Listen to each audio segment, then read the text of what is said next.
Dalton Varsho had the best game that nobody's talking about. Tied a postseason record with 4 extra base hits.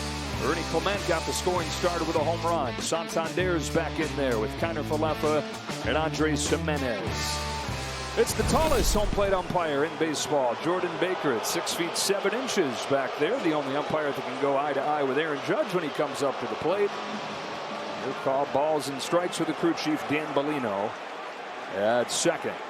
Well, the Blue Jays 1 win away from their first trip to the championship series in 9 years. The Yankees trying to come back from the brink again. Off we go with a strike on George Springer. 2-seam fastball, 4-seam fastball, change-up, slider, and George Springer having a monster season.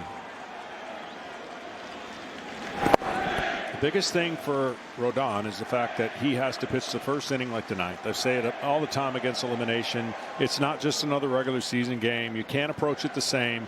You're less room for error for your manager to leave you in the game. You have to pitch each inning like the 9th inning and just hope your team gets on top so that you can create some momentum. Here comes the 1-1 to Springer, and it's inside, ball 2, and it's up and down this lineup. Hot hitters that are feeling confident and look way too comfortable. If I'm a Yankees pitcher looking at these guys, they look like they're in a rocking chair. Yeah, a little bit more of that inside fastball followed by a changeup away. You're going to see that, but you got to get him off the plate. Springer launches a fly ball down the left field line. It's hooking. Foul. And it's not meaning you've got to hit somebody when you can't get them out, but you have to make them uncomfortable, to your point. And when the hitters top to bottom are having a field day, that means A, you're not making enough good pitches. B, they're not worried about anything coming in so they can cover the plate away. Field day, that's more home runs than strikeouts in a 2-game stretch. Another 2-2 and a strikeout to begin for Carlos Rodon.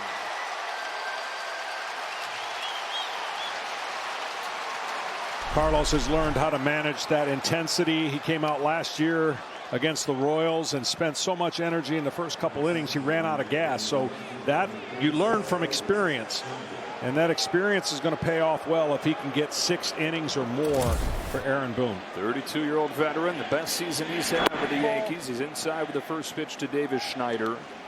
His first season was just a disaster by all measures. He was injured for a lot of the year, had an ERA around 7, up and down last year, but he won 16 games. An all-star this year. 1 ball and 1 strike on Davis Schneider. That's the pitch right there at a 50% clip, which is not great for first pitch strikes, even though it's the second pitch. He's got to get that pitch for strikes. Backdoor slider. And that will go a long way keeping these hitters who are on every pitch, it seems like, at bay. They'll have to trust that, okay, I can't just, you know, he's going to have the fade change up away, but that backdoor slider is going to be huge. And that's a arsenal that has changed through the years. Used to be just fastball slider. He's added the changeup. He's added the sinker. Much less predictable than he was when he got to New York. Here's his 1-2. I was watching some film on this at bat, and Schneider had an epic 14-pitch at bat, where on 3-2, I think there was a point where he fouled off 7 in a row. Yeah, these guys have made him work. Numbers against Toronto not very good for Rodon. Back to a breaking pitch, just misses. He's made 5 starts against the Blue Jays since coming to the Yankees. He's 1-3 with a 6.66 ERA. Davis Schneider said before the game, they asked him, what is the plan against Rodon? What are you trying to do? He said, we're trying to make him sweat.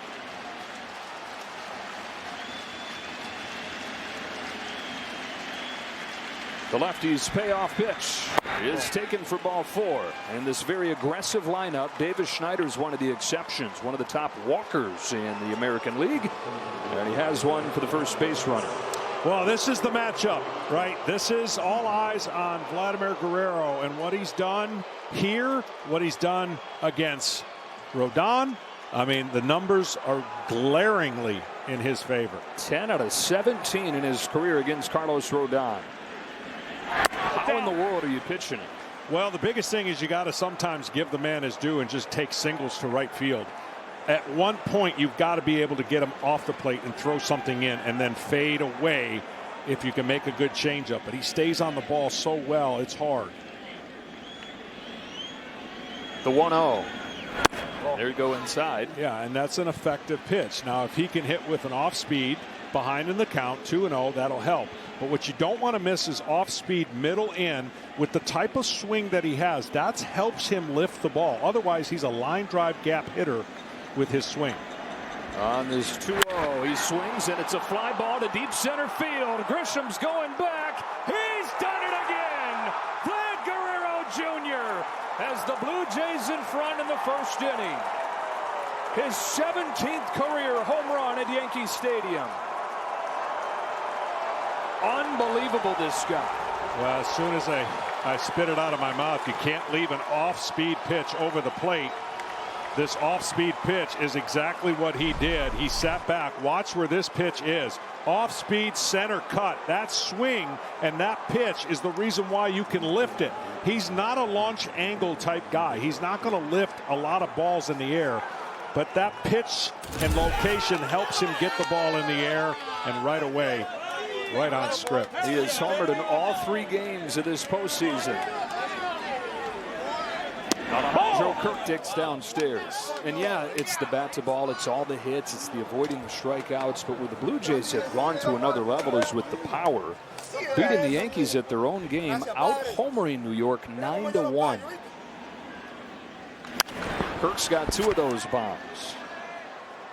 On a strike on the Jays catcher. It's like you're in a tough situation if you're facing a team this hot. In one hand, you can get a lot of quick outs on the first pitch if you make a good one. In the other, you don't want to live in the strike zone. So making really, really good pitches is tough against a team like this because it puts pressure on you, and not to mention you're down 2 games to none. And there's the numbers. This is shocking to a lot of people. It is just punch after punch after punch, and the Blue Jays have not let the Yankees up for air. You know who it's not shocking to? Toronto. It's just a little bit more than what maybe you could expect. Yeah. But they're not intimidated. They're just not. And this team has flourished at the right time under that leadership and a collective philosophy offensive that is along the lines of the Milwaukee Brewers. On a 2-2, Kirk chops it down the line, foul. And so just so people can understand, why can a team have regular season numbers and then maybe not mirror that in the postseason? Well, you're facing different pitchers, you're facing different guys, and you can kind of slug them to death. When you get to the postseason, you got to be mechanically on, and you better take advantage of mistakes because the pitching is too good. You're not facing 4s and 5s. And so the Yankees, in the last couple of years, when they go bad, it's because they don't make enough contact. And when you look at a team like the Blue Jays, the best contact team in baseball, you hope and you are confident that that's going to translate in the postseason. And it has. It's even been amplified in these 3 games with the power on top of it. Ryan McMahon with an easy play, 2 gone, and we look back at the 3rd home run from Vlad Jr. I mean, location, location, location, and this thing is center cut, and his flow right now at the plate, he could be at Yellowstone Park and he's going to feel good, but he's at his place where he has thrived. And right now, that's the best recipe for a team that's up. Jump on the team that's down early, create as much pressure for the fans to take them out, and for Aaron Boone to have to make decisions. Strike on Dalton Varsho. They didn't even give the Yankees a chance to take advantage of moving home and getting the crowd, keeping the crowd in the game. Varsho cues it foul, and it's 0-2. How about this guy having an all-time game, ties a postseason record with 4 extra base hits, and nobody's even talking about it because of so many other things that happened in that game. But Dalton Varsho, 2 home runs and 2 doubles in game 2. So they never changed it to a triple, huh? They never did. I'm sorry. You keep working on it, though. Well, Varsho, those 4 extra base hits in game 2 after he had 2 of them in the first game. So he's sitting at 6 for 8, all extra bases so far. I felt like tonight's game was going to have a lot of runs. It's sure shaping up that way right now. Varsho's down swinging, and bookend K's in his first inning for Carlos Rodon. But in the middle of it, As it has often been, Vlad Jr. Doesn't matter whether it's Toronto or New York, he's brought his best bat.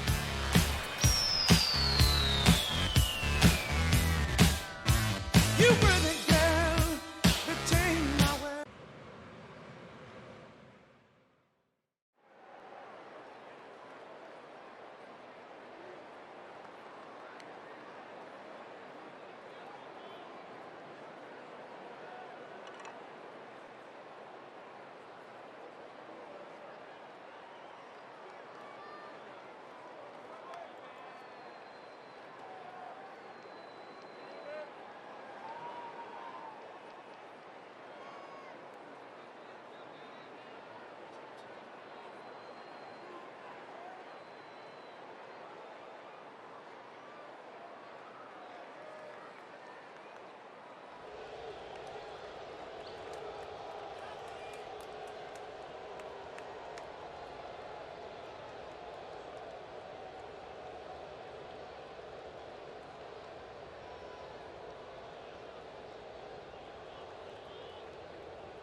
Vladimir Guerrero Jr. said coming into this postseason, I want to be Joe Carter. I want to be talked about like him. Yeah, I've done it in the regular season, but I want to be a postseason legend. And he's off to a pretty darn good start with 3 home runs in as many games. Can the Yankees lineup come to life in time to save their season? It is the same lineup as in Game 2. Aaron Boone said he wrestled over who to play at first base.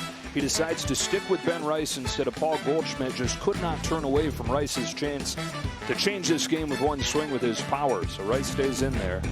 And bats clean up against Shane Bieber. And it's not often, John, you have a Cy Young Award winner who's available at the deadline. But this was a tricky case because he was coming off Tommy John surgery. Hadn't pitched in 500 days, but they got him, and he's been pretty darn good. He has, and he's got that short arm delivery where his fastball plays more than his velocity. Good curveball. You see the slider and the changeup. And the biggest thing for Shane Bieber is going to be command. And some days after Tommy John, you're just completely connected. And some days it's just not there. And that's the process he's going through. Oh, by the way, in the postseason. Grisham grounds this one along first for Guerrero. Takes it to the bag for the first out.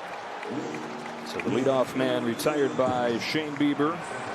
And up comes Aaron Judge.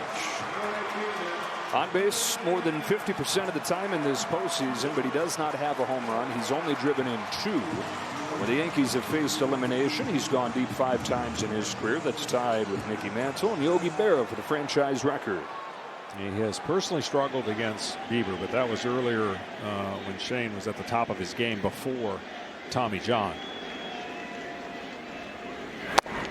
Kenny was talking about it. Judge, perhaps one more chance here to make his mark, to come up with a big swing. But like he was saying, you know, I'm doing what they're giving me, passing the baton. Yeah, Judge, you'd love to have him make a bigger impact, but he can't do it himself. Nobody else around him has done anything either. Ropes a base hit into center field. That is the first base runner of the game for New York. Now can they follow it up and do something? Right. And I will piggyback saying nobody pitches Aaron Judge in the postseason like they do in the regular season. It's totally different. So sometimes it gets magnified in an adverse way. And I think for Aaron Judge, you keep giving him opportunities, he's going to explode. And the problem is, and you mentioned it, he needs extra guys in the lineup to do their thing so he can continue to be the man. Well, if there's been one guy that has done something, it's the next guy here in Cody Bellinger. This time gets under it in center field, Varsho. Bieber gets Bellinger on one pitch. It's typically what happens, and I think I say it every postseason, but when a pitcher gets the lineup card, he circles a guy. And the reason he circles a guy is he goes, that guy's not beating me. Now, if the bases are loaded, it's kind of tough. But the bases haven't been loaded a lot, and really there hasn't been a lot of traffic on the starting pitchers. And once they leave, the Yankees have scored some runs. Here's Ben Rice. Grounded to second. Kiner Falefa can't get it. And an error on Kiner Falefa opens the door for the Yankees here in the first.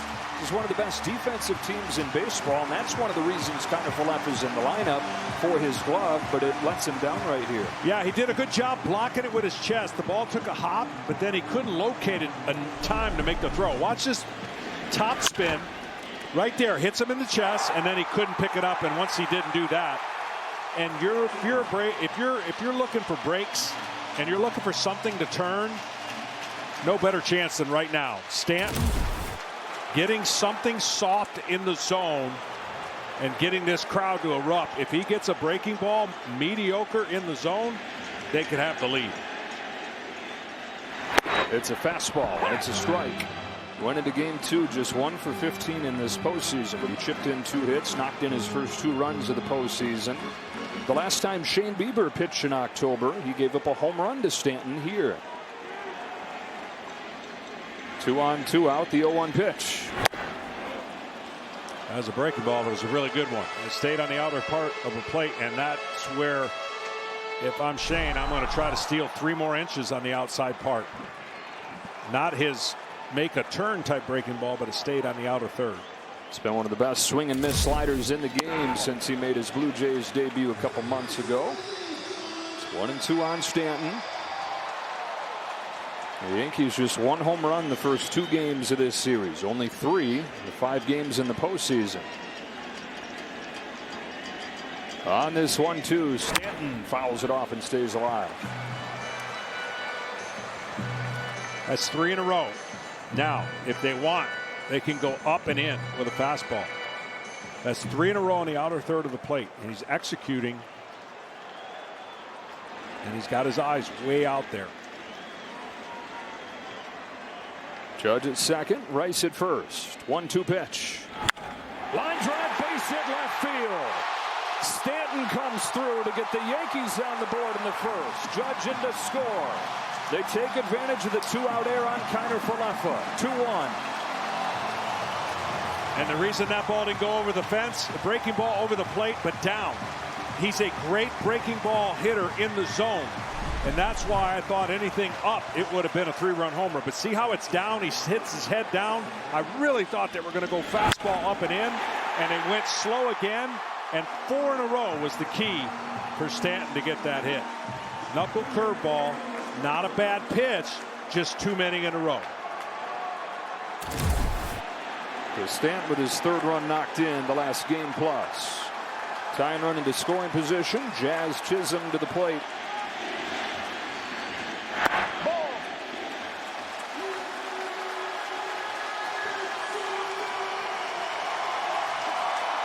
Well, Jazz is looking for a moment. He's been quiet.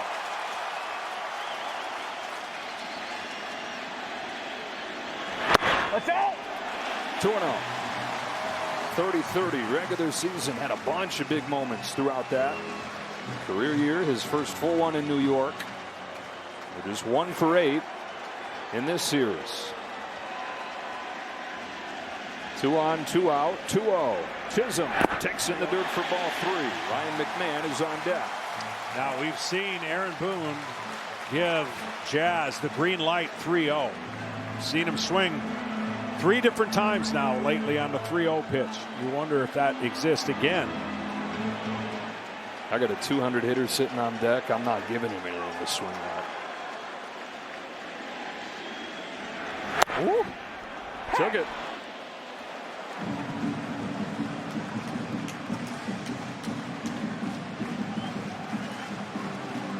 This almost feels like a 3-1 changeup here after getting that strike on that part of the zone. Jazz on 3-1, takes strike 2. Off speed.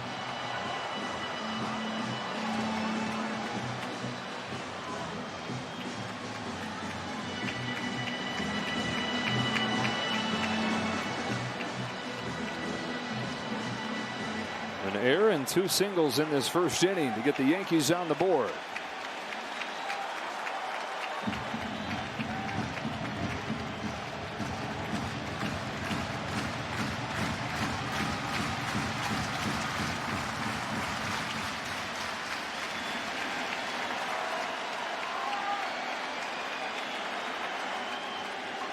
Runners get a head start. There they go. Here it comes. Chisholm lofts a fly ball to shallow left field.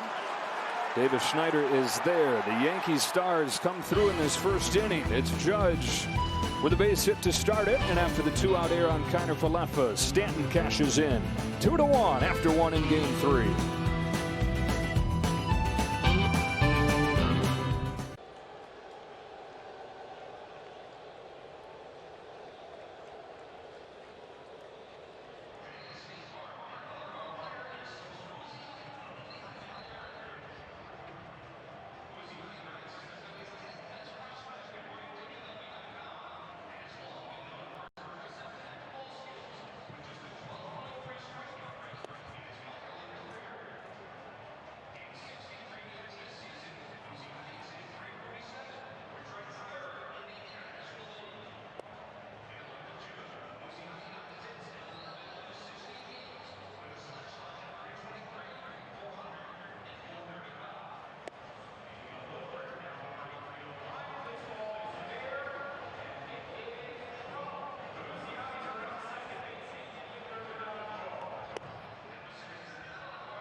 Rodon goes back to the mound, top of the second inning, with Clement, Santander, and Kiner-Falefa coming up. Ernie Clement, who's known for his defense, is known for his bat-to-ball ability. He got it all started with a home run in Game 2. 5, the Blue Jays hit. Not an 0-1 from Rodon. He fouls it off, and it's 0-2. That was a big run, to say the least, and the error was a big reason. The New York Yankees, I just can't explain to you as a player, when you feel good about your season, you tie with the team, and then your first 2 games is as if you're not even in the same league with them. Like, it just shocks you. And you got to have something turn around to make you feel like, there we go. Okay, we put up a 4 spot when it mattered, and here we go. And that's what it's going to take for the Yankees tonight. Clement puts it in play to first. Rice has it. He'll race him to the bag, and Clement beats it out with a headlong dive. Rochester, New York's Ernie Clement says he's doing his best to convert all the Yankees fans there to Blue Jays fans. And a diving play right here has him aboard with an infield hit. Two things. First baseman way off. Rodon falls to the third base side. He's got to turn and go right away. And when you don't do that as a pitcher, you have no chance to beat a speedy runner from home plate, even if he's a right-handed hitter. So hesitation a little bit by Rice, understandably, because he's supposed to toss that to the pitcher. The Yankees fans have seen one too many balls to the first baseman turn into base runners at first in the postseason the last year. Anthony Santander takes downstairs. Just the one change to the lineup, even though it's a left-handed pitcher again that the Blue Jays are facing. We asked John Schneider about that. He said, I'm trying to diversify my portfolio a little bit. I got a lot of contact guys in there. I wanted another guy that can leave the yard. The only guy that did more than Anthony Santander last year was Aaron Judge. Straight up with this pop-up. And backing out of play. This is a guy who started the scoring with a home run in game 2. Starts it with a hustle infield single in game 3. Now there's the one time you can make the argument the slide might have helped. Sliding to first base is not faster. But where he was going and where Rice was coming into, it avoided any chance of a tag.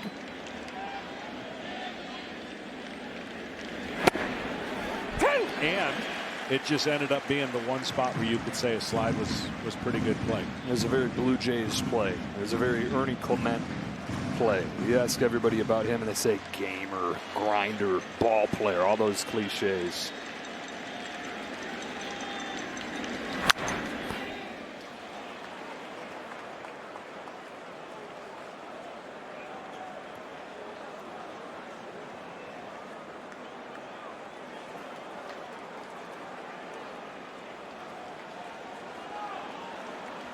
One and two on Santander. Rodon comes back. Oh man, it's taken downstairs. 2-2. Yeah, Rice might have actually been better served to dive himself. He went in feet first, which again, once he realized his pitcher wasn't going to make it to the bag, he was in scramble mode.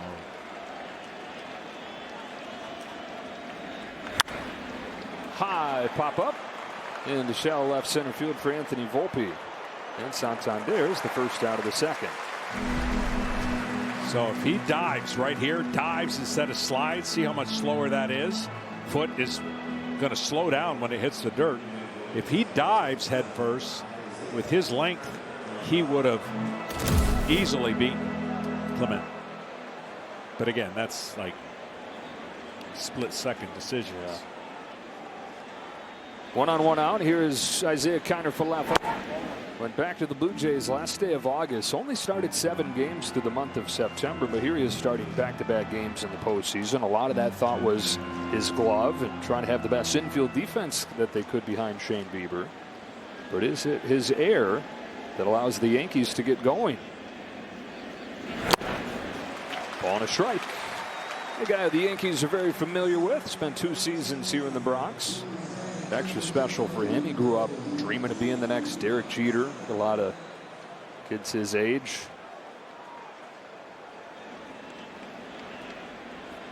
On this 1-1 from Rodon, he takes it high. One thing to watch in this game, even though Rodon is left-handed, they have stolen a lot of bases on him in the last 2 years. 38 is a lot. And so, not saying that the Blue Jays are the most flashy base stealing team in the league, but it's a thing. And neither one of these teams has attempted to steal in this series. And actually, across baseball, stolen base rate is down almost a third of what we see in the regular season. In fact, there's 9 stolen bases across the playoffs so far.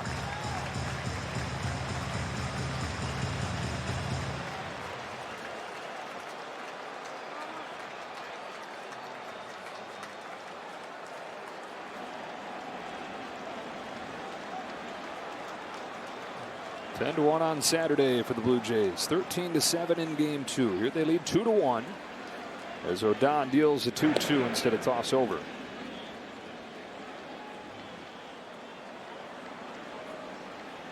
Carlos Rodon trying to keep their season going again, as he did against Boston last week.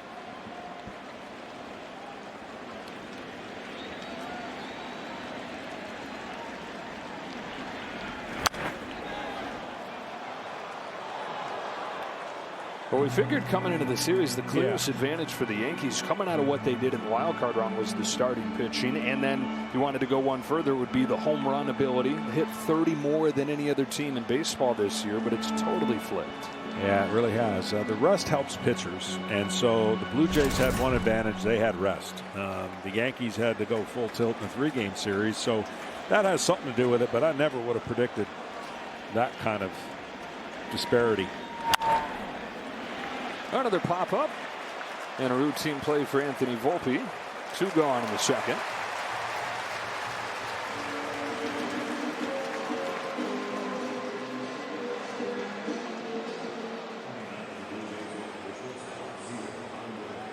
And now the 9-hitter Andres Gimenez. Yankees have not led in this series. The Blue Jays get going right away with Vlad's first home run. Have not looked back. Even Gimenez, who came into the postseason the worst hitter in the American League this year, has chipped in. He's had 3 hits and has knocked in a pair of the first 2 games. And he will do a lot of that against left-handed pitching. It's just a tough angle. A lot of swing and miss when he's facing a left-handed counterpart on the mound. And Carlos Rodon, who's already thrown 42 pitches. Up and in here and actually hit him. And is going to get George Springer to the plate here. That was a 2-out error on the Blue Jays that opened the door for the Yankees. Here's a 2-out hit by pitch to the 9-hitter. You know, the other thing I've learned about playoff baseball is it's hard to get 3 clean outs in an inning. And you kind of feel like that's, if you're going to get hit, oh my goodness, that's the way to get hit. It's like, that's just a little clip there, maybe. Base without the bruise. And what I'm saying is in the postseason, the batter was hit by the pitch. New York has challenged, and the previous play is under review. Clean innings are like gold. You go 1, 2, 3, it's gold. And we've seen some other series where that's been more prevalent than this one because we've had some hitters. Whew, that's close. Replay reviews presented by Zoom. I gotta believe there's had to be a little click or something that, you know, obviously we're not going to hear, but doesn't it kind of look like it changes direction slightly? Time! Right here, first base. I mean, the umpire right away had to hear some kind of click. So these are always tough. Didn't he have like a white guard? He did. And a white baseball. Yeah. That's never great. And again, the call on the field is that he was hit. Hard to overturn here.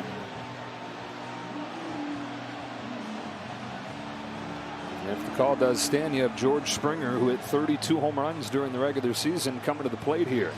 I will say this while we got a chance, because we never get to talk about it.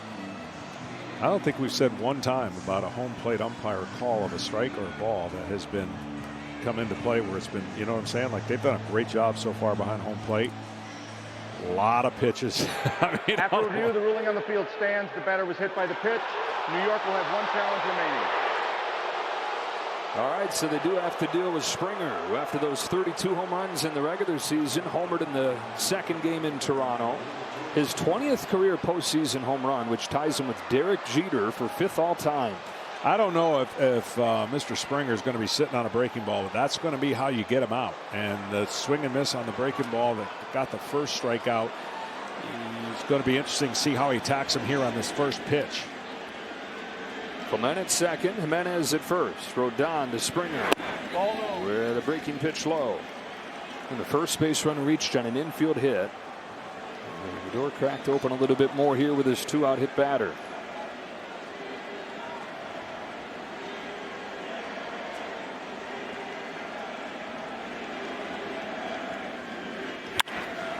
Popped up. Rodon will get out of this. Rice puts it away, sends it to the bottom of the 2nd.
Your team, your players, your postseason. Follow all the postseason action. Download the MLB app, the #1 app for live baseball.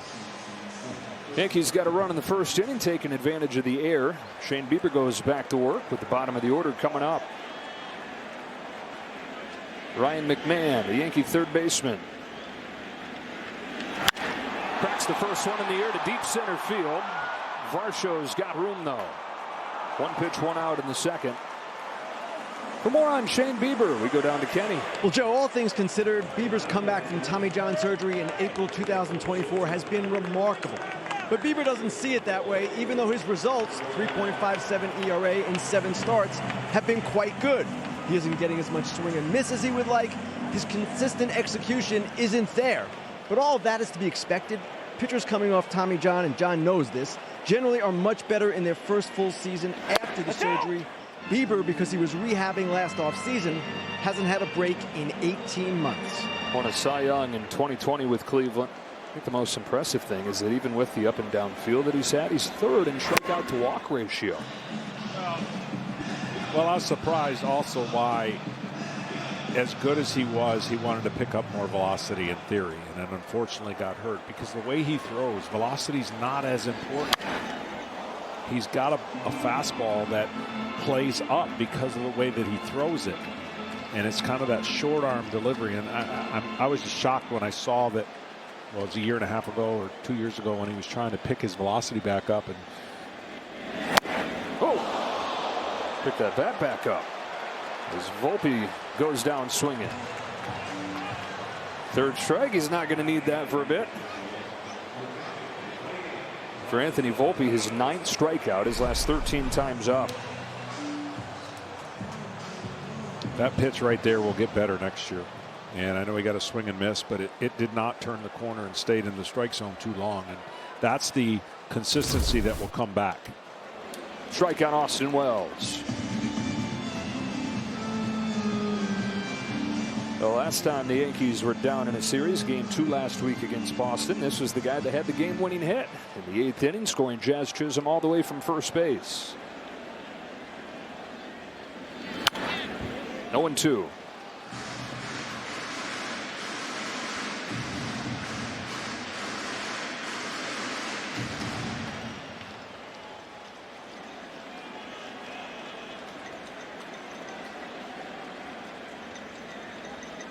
Bieber rocks and fires. He fouls off changeup to stay alive. It's a changeup. It's been a key for him against left-handed hitters. He's been trying to find a grip pretty much his whole career and never had one that he liked. But found one coming back from Tommy John, and left-handers hitting just 156 against him as he's added that pitch in.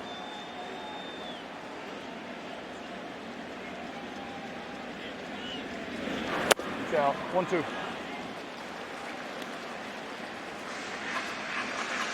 I won't try and do it here with 2 outs, but next inning when Shane's out there, I'll try to show people at home why his short arm action plays. It's not the traditional long, release point ball out of the glove. He just hides it well, and I just think that's why he's been so successful. That's why I didn't think velocity was the end all for him. 30-year-old out of Laguna Beach, California, in his 7th year. Swing and a miss from Wells for strike 3. Back-to-back Ks to finish off the scoreless second. 2, 3, and 4 coming up for the Blue Jays. That means Vladimir Guerrero Jr. when you come back.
Back to Yankee Stadium, Blue Jays leading the Yankees 2-1. Here with Blue Jays manager John Schneider. John, Vlad Guerrero, 3 home runs in 3 games after a difficult September.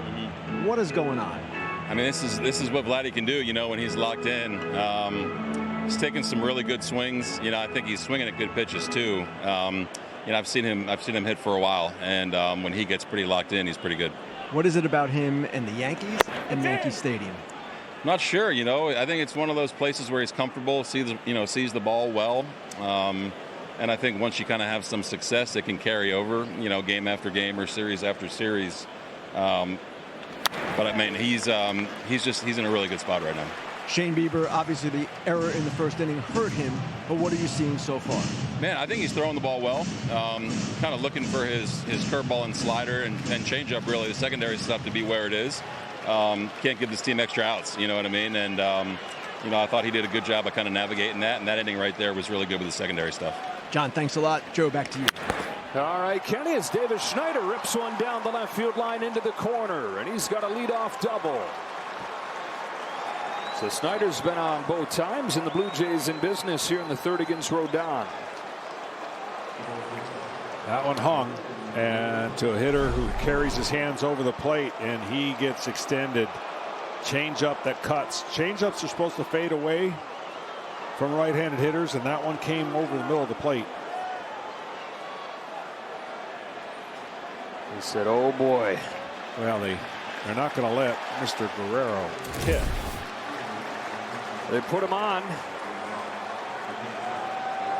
after his 17th career home run at Yankee Stadium. We take a look at the player profile sponsored by Liberty Mutual. I think they just handed this graphic to Aaron Boone, and he said, put him on. He's been the best hitter at Yankee Stadium the last 5 years. Well, it's the only play, really. You got a catcher who can hit, but also doesn't run very well. And you get a little off-speed pitch on the outside part of the plate, and you got a ground ball recipe for a double play.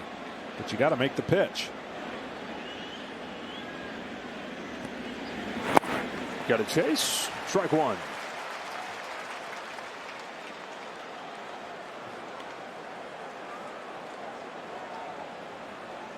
Well, both times the Yankees have erased a 2-0 deficit in the division series. A dazzling starting pitching performance has led the way.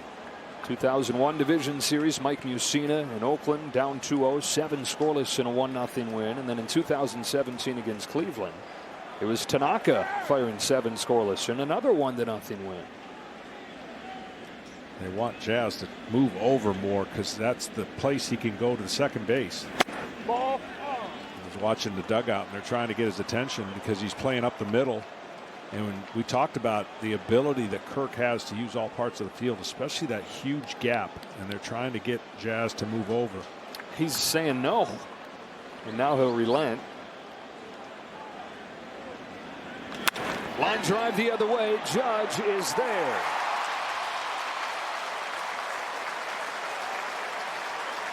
Kirk retired, 1 gone in the 3rd. Well, he tried to do it, and he hit a missile to Aaron Judge.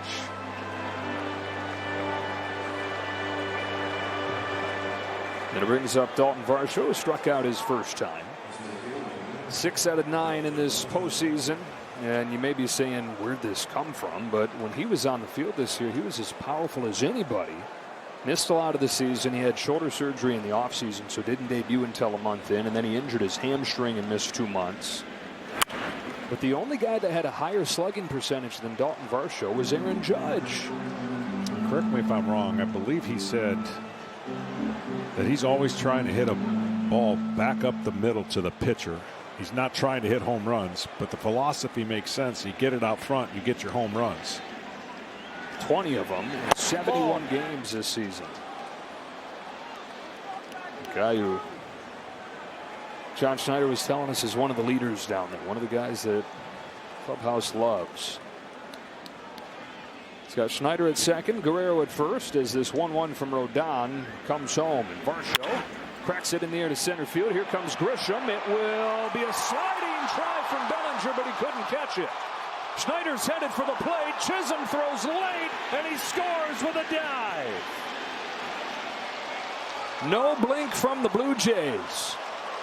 Through to second, trying to get Guerrero forced. It was late, Everybody's safe, and it's 3-1. Well, this is an incredible effort by Bellinger. He covered so much ground and just overreaches, catches the heel.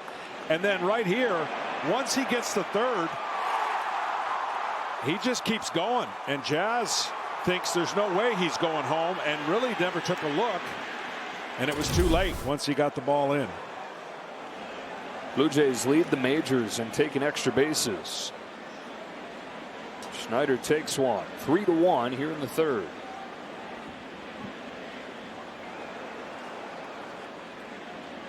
And now Ernie Clement.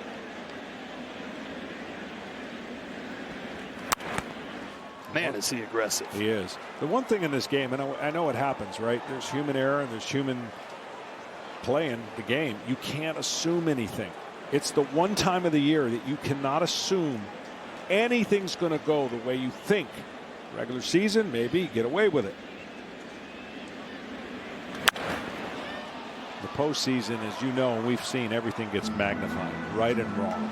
And the Yankees are a much different team than they were last year. This is, some games plagued them with some some defensive lapses, but that for the most part has not been the case. I think that's one of the frustrating things for Yankees fans to watch here in this division series, is that it was looking so good down the stretch. All the things that had bugged them in the past seem to be pointing in the right direction. Perhaps though some fool's gold in what they did down the stretch, taking a look at the teams that they played, all below 500 teams, as they won 11 of the last 12 games to finish in the tie and inspire a lot of confidence that they were going to be much different and ready to make a deep run. It's a high fly ball off of the bat of Clement into the left field corner for Bellinger. Does he have room? Not quite. Well, Jazz thinks under no circumstances could he be going, right? And that's the assumption part. And more times than not, he'd probably be right. Well, watch when he gets the ball. Okay, there's no thinking at all. Like, what, he's going? And by that time, it's too late. And so he's shocked because he's like, how could you go on a ball that's being dove for, right? So he's shocked, but it's again, it's a part of the game. You can't get yourself in that position. Ground ball through the left side and a base hit, and Guerrero's going to charge for the plate. Bellinger's throw is not in time. Guerrero slides in ahead of the tag. 4-1 Blue Jays.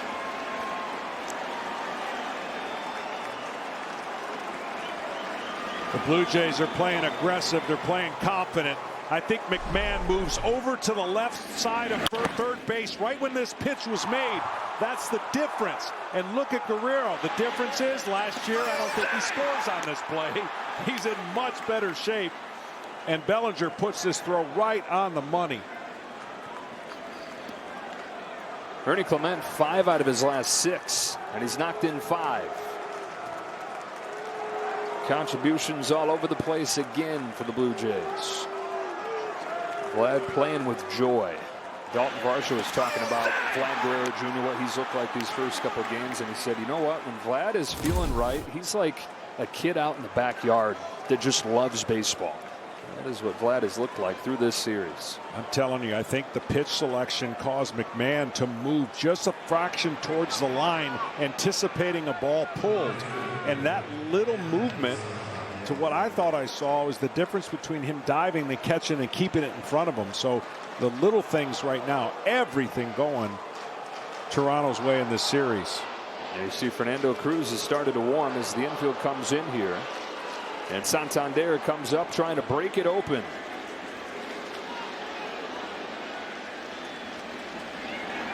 It was another 2-strike hit for the Blue Jays. Watch this. See how he moves over right there? That's the difference. Yeah. He was in a good spot, but that's based on the pitch selection.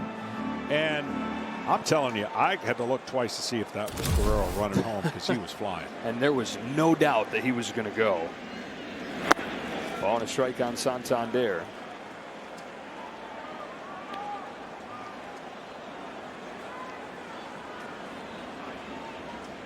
Those feel like 2 massive runs sitting out there at second and third. The Yankees offense has not shown much. 3-run deficit already feels large. That was the pitch. Santander is trying to get the ball in the air, of course, right? Infield in. He wants a pitch that he can get lifted. This was it. Maybe just changeup fooled him. It was supposed to fade away. And again, another one just catching in the middle of the plate. You can tell that release point is off just a hair. Rodon, one of the top strikeout guys in the league, could use one right here. His 1-2 is chop foul. Starting to say there's another 2-strike hit from Clement. The league average with 2 strikes this year is 170. The Blue Jays in this series are hitting 325 with 2 strikes. Well, as a team, I mean, they're heading towards a record team batting average. I know only three games, but man.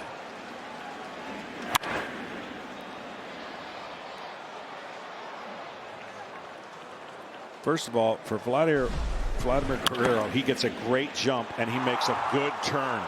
No movement that takes him away from the pad. And then a dive. That Superman. That is how you do it. He is Superman.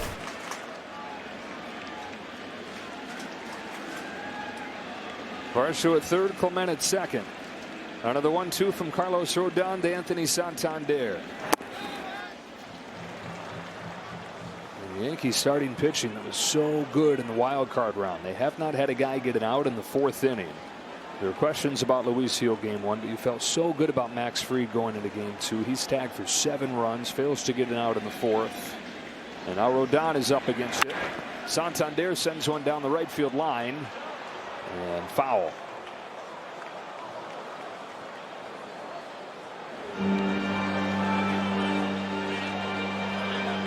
This will be the 8th pitch coming up to Santander.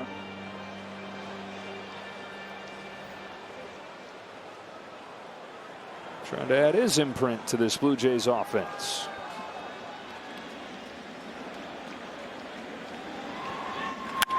That's past first and into right.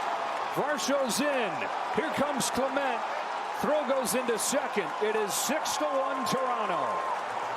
It's another 2-strike hit. It's Anthony Santander going the other way. And it's Aaron Boone going to the bullpen with 1 out in the 3rd.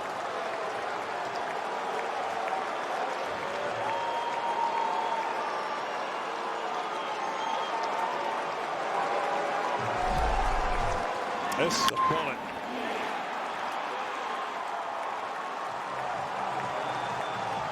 It's gone from oh Canada to oh boy. To oh no. And New York looking like they're sitting on thin ice as these Blue Jays have kept on trucking. 6-1 in game 3 as they look for the sweep.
Cody Bellinger is all Yankees right now. Carlos Rodon leaves the mound, as did Heel, as did Max Fried before getting an out in the 4th inning. It is 6-1 Blue Jays, and the bullpen goes to work already. Cruz is on to face the pinch hitter, Addison Barger, up there pinch hitting for Isaiah Kiner-Falefa.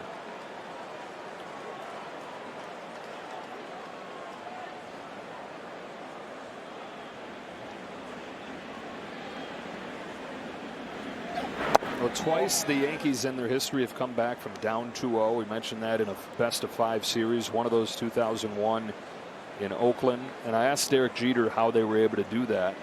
And he said you focus on one pitch at a time, one game at a time. They were so good at doing that already. A team that had won all those championships leading up to that. He said it was unspoken. They just knew if they did what they always do, they'd have a shot, and they'd put the pressure on the A's right away. They won that 3rd game 1-0. Had the edge from there, blew them out in game 4. And the other thing Derek said was watch out for the crowd, because they're going to have the crowd behind them at the start of game 3 trying to push them forward.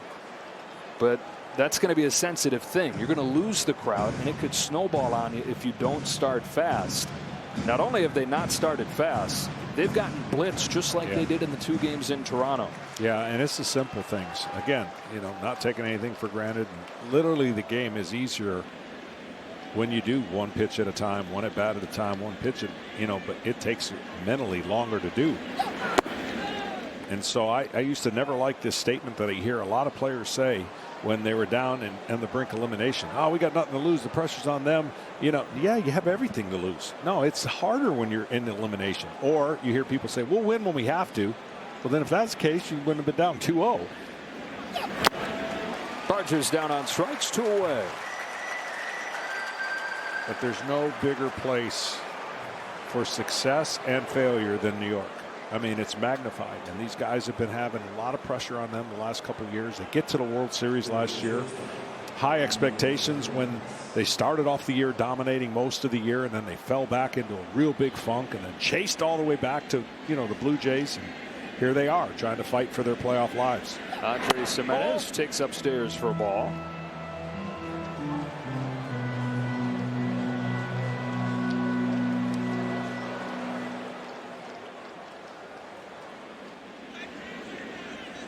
Gimenez, who was hit by a pitch his first time on this 1-0, cracks it on the ground to second. Jazz Chisholm's got it, and that's the inning. But the Blue Jays score 4 more times and chase Carlos Rodon from this game. Vladimir Guerrero has looked like Superman at the plate. Now he's diving like him. It's all Toronto. 6-1, middle 3.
between the Mariners and Tigers will start at 2 o'clock Eastern, and then Brewers Cubs on TBS. If necessary, we'll be back here on FS1 at 7 o'clock Eastern. And you got Phillies Dodgers on TBS. And a programming note: if this series ends tonight, Mariners Tigers will move into that 7 o'clock time slot on FS1.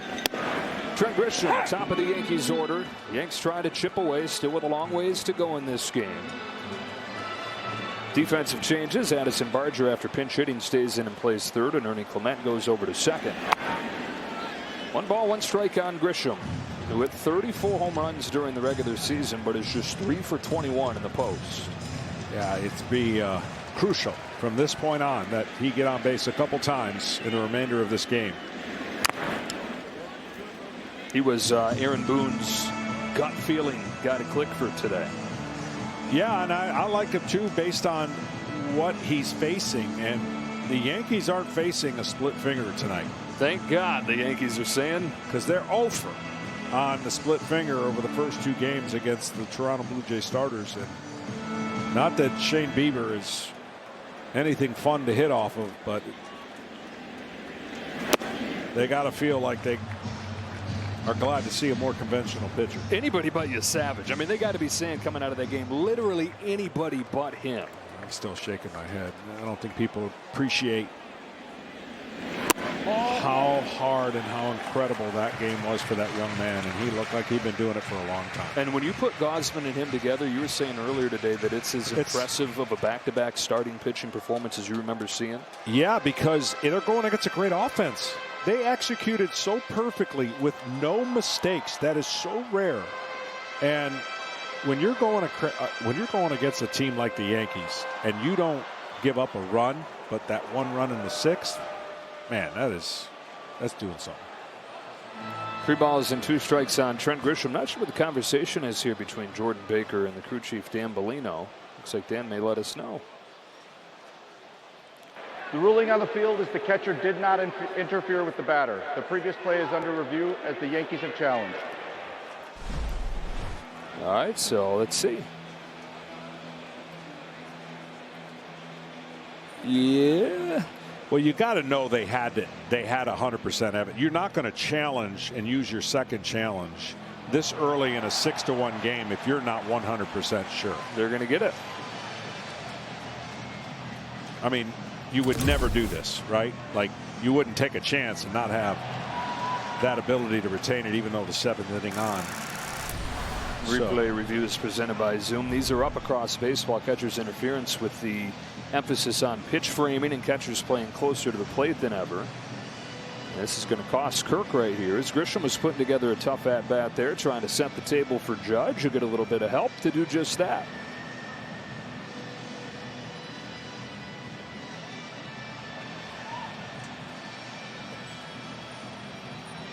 Now the ball was in the glove, and then he hit the glove, but lets the ball go in the glove, and this is a check swing.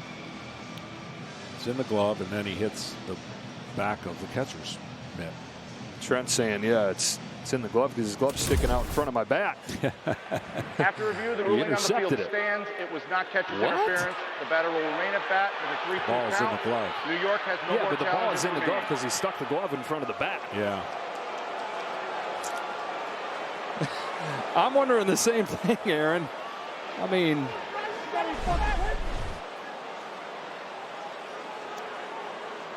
the intent to hit the ball, I guess, was not there, and he didn't make a full swing, and the ball, nobody can believe it on the Yankee side. and Aaron sharing his frustration with this umpiring crew. The call comes from the replay center, so he's killing the messenger here, but I would too. And now he hopes that Trent Grisham can earn his way aboard. With a 3-2 count. Judge and Bellinger to follow. Down the line, that is a fair ball. Grisham's headed for second. He says, don't worry, Skip. We'll take a double instead.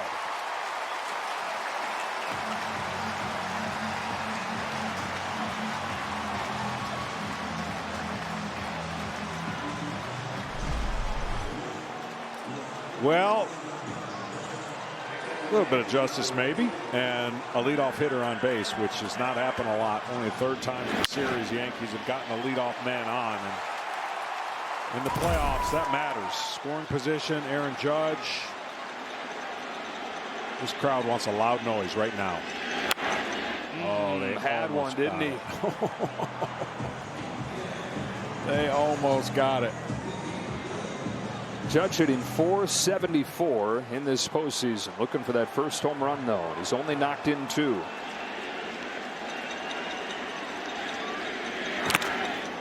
Oh, and 2. This ball is fouled just barely. Now, by adjusted OPS, which is a category that you can look at to compare hitters across generations, historically great. Aaron Judge is tied with Lou Gehrig, trailing just Babe Ruth, Ted Williams, Barry Bonds. Probably going to win his 3rd MVP in 4 years. Just misses right there, does Bieber. But as we know, when you wear that uniform, legacies are measured in championships. And those guys we were talking about, DiMaggio 9 rings, Ruth and Mantle won 7, Gehrig won 6, Jeter won 5. Way to the pinstripes heavy with a history that it carries. That's a wild pitch. Up to third goes Grisham.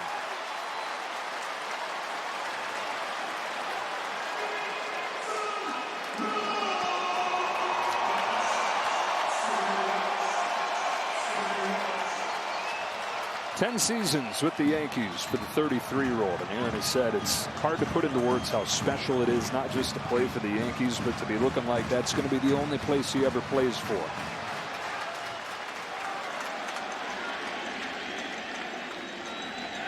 On a 2-2 from Shane Bieber. Judge rips one down the left field line. That'll get the job done. Into the corner.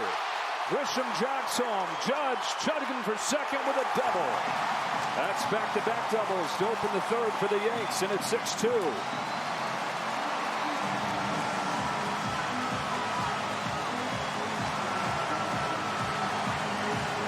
I'm a big believer the more opportunities that Aaron Judge gets, the less the narrative will be talked about in the postseason. Yes, it's been hyper-focused on him, but he's swinging the bat pretty good in the regular season, and they know the numbers will average out in the postseason. The problem is you just wonder how many more of those years he has left for this great franchise. High strike on Cody Bellinger. Meaning it's not a guarantee you're going to the postseason every year.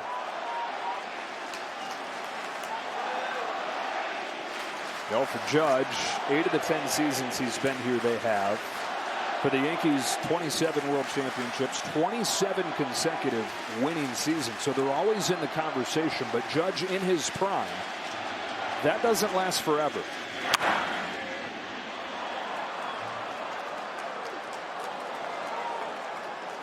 That hit, by the way, came on a changeup, which was the first hit for the Yankees against an off-speed pitch in this series. When you factor in the splitters, they were 0 for 24 against splitters and changeups.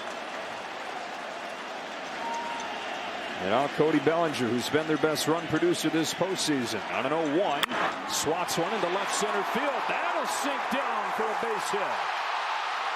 3 consecutive hits to open the 3rd for the Yankees.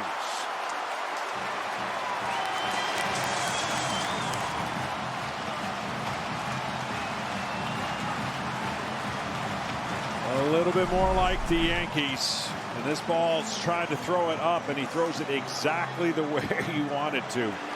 I mean, that's just better hitting. He throws his hands at it. Judge has to make sure. And all you want to do if you're the Yankees is pass the baton on. 1 at bat at a time. Crawl back in this game. But make no bones about it. They have to score. Judge on 3rd, and maybe one more, and then the game is right back in play. And P. Walker's not gotten a lot of exercise in this series. Out there for a rare visit. And as he does, we get a quick word from Certified Financial Planner. Yes, I'm a CFP professional. CFP professionals are committed to acting in your best interest. That's why it's gotta be a CFP. Find your CFP professional at letsmakeaplan.org.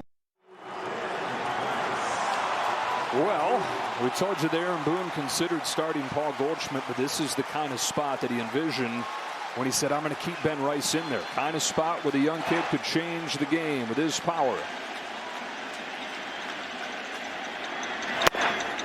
Took one right down the middle.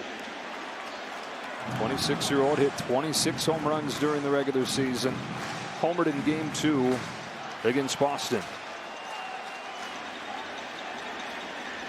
Judge at third, Bellinger at first. Rice bounces one to first. Guerrero's looking home. He's got Judge hung up.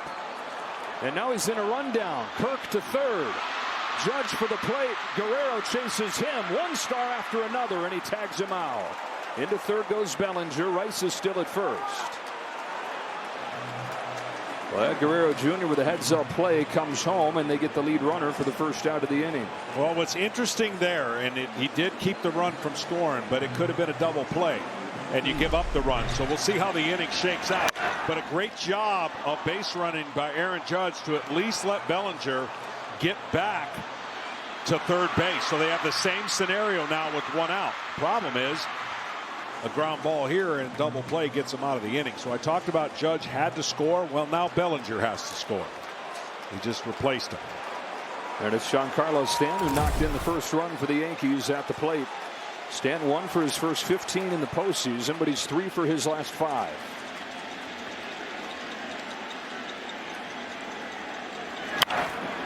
Seven home runs in the postseason last year. 18 in his career.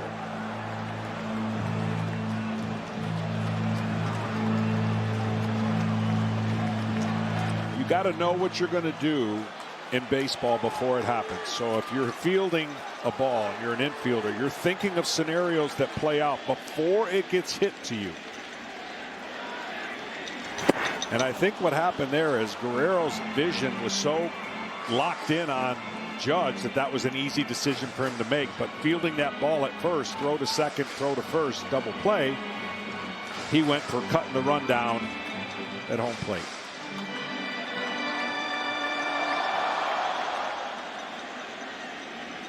Bieber had a stand 0-2. Went out to get that pitch. Lifted it to center. Varsho's going back. He's onto the track with room, but it'll bring home the run from third. And it's 6-3. Stanton has knocked in 2 of the 3 Yankees runs. That's actually a huge out for the Toronto Blue Jays because that ball was hit. Looked like it could have got over his head and maybe a homer, but the Yankees got the 2 back with a chance to score some more with 2 outs. Now you just feel like you're back in the game.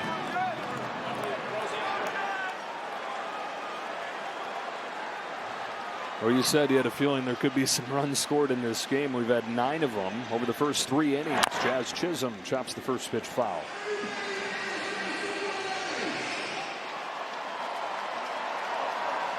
They'll have to have a bunch more if the Yankees are going to extend their season. Down 5 in the standings with about 2 weeks left.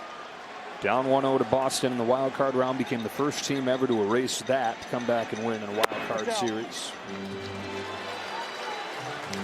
Jazz needs a mistake middle in. Middle up, belt high. And he has not been on track here in the postseason. He's been swinging big and swinging for homers, just not connected. 1 for 9, no extra base hits after he hit 31 in the regular year. Ahead 2-1.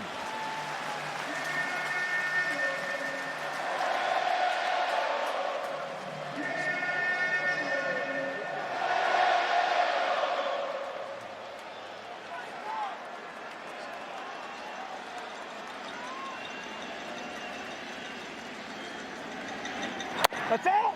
A little bit outside, ball 3. We saw Mason Fluharty was warming, and this is one of those situations that is pressures on the manager to decide here, especially with the potential bullpen game coming tomorrow. But John Schneider was telling us, yeah, that's in the back of my mind, but I'm going to go for the kill here. We're going to do everything we can to win this game and not have to worry about a game 4.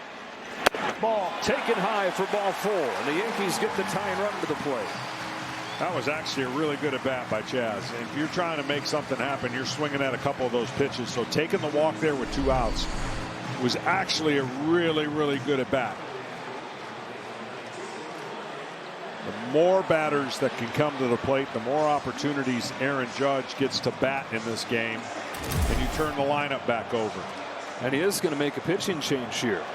So if you're the Yankees trying to extend this season, not only are you saying I have Cam Schlittler if I can get this to tomorrow, but you're saying, hey, we got the Blue Jays having to throw a bullpen game one day after they're going to have to cover pretty much a bullpen game like this. Yeah.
Welcome back to the 2025 American League Division Series on FS1, presented by Booking.com. The left-hander Mason Fluharty comes in for the Blue Jays, and Aaron Boone's going to counter with a pinch hitter as Ahmed Rosario goes up the pinch hit for Ryan McMahon. He's above 300 against lefties this year. This is one of those ads that really deepen the bench and the depth for the Yankees. Tying run at the plate. Strike one. Rosario started 2 of the 3 games against Boston. He started the scoring in game 3 with an RBI single. And that 4-run rally that won the series for the Yankees. Rice at second, Chisholm at first. 2 in the bank here in the 3rd. Rosario swings and misses 0-2. The cutter, 182 batting average against his cutter.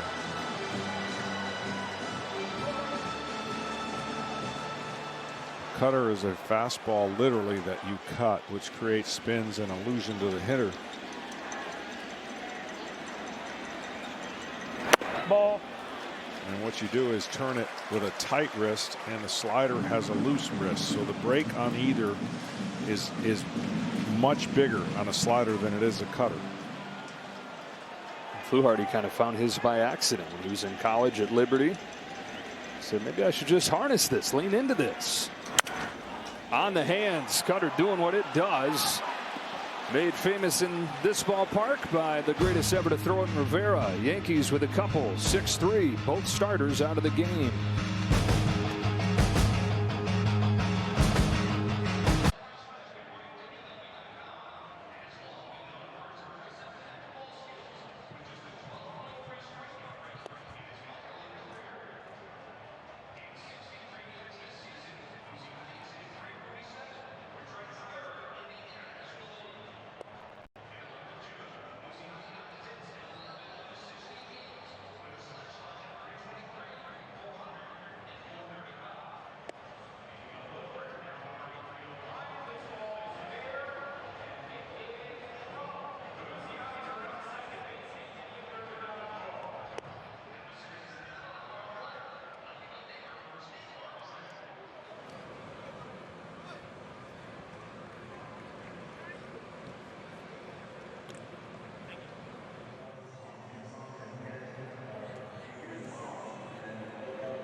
Back here at Yankee Stadium with Yankees manager Aaron Boone. Aaron, you cut the deficit to 6-3 that last inning. What did you like most about what you saw from your offense? Yeah, I feel like we're putting good at-bats on them. Squared some balls up, and we just got to keep grinding. And we're capable, as much as anyone, of getting back with behind in the score like we are. But obviously, we got to be able to hold them down a little bit to let our offense do some work. Both starters out of the game now. How does your bullpen set up the rest of the way?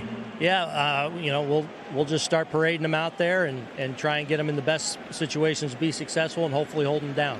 Aaron, thanks a lot. Joe, back to you. All right, Kenny, as the top of the order comes up here against Fernando Cruz, who's been one of their top guys this season, but in Toronto he came in, both inherited runners that he had came in to score and one more. Guy they got to be able to count on, keep it close. What do you call those things? Fitbits or whatever? What do you call when you wear it? It tells you how many steps you get. I will guarantee you he has more steps than any pitcher, period. He is getting halfway there, getting to the mound. He uses so much energy, and I love it. He's into it, obviously. Pounced off the mound to make a play at third base, but he's getting his steps in. Camilo Doval begins to loosen. As Cruz delivers and strikes him out. The bottom falls out of that splitter. He says, check this out. We got a guy with a splitter, too. That is the best swing and miss pitch in baseball this year. Let's see why.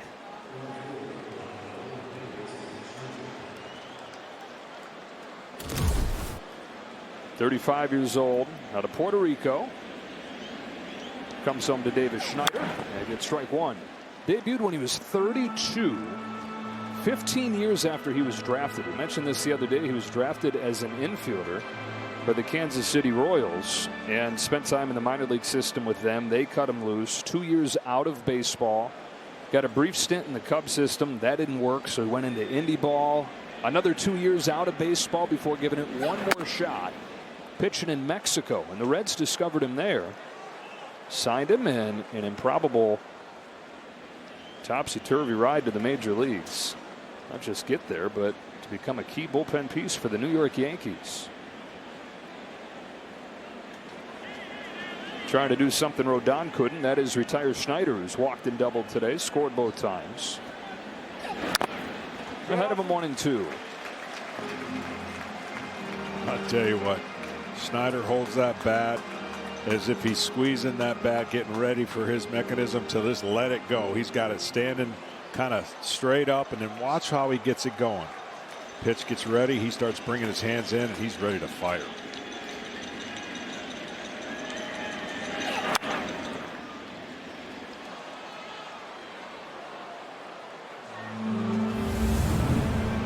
David Schneider grew up a Red Sox fan with a mural of the Green Monster on his bedroom wall, and then homered over the Green Monster for his first career at bat.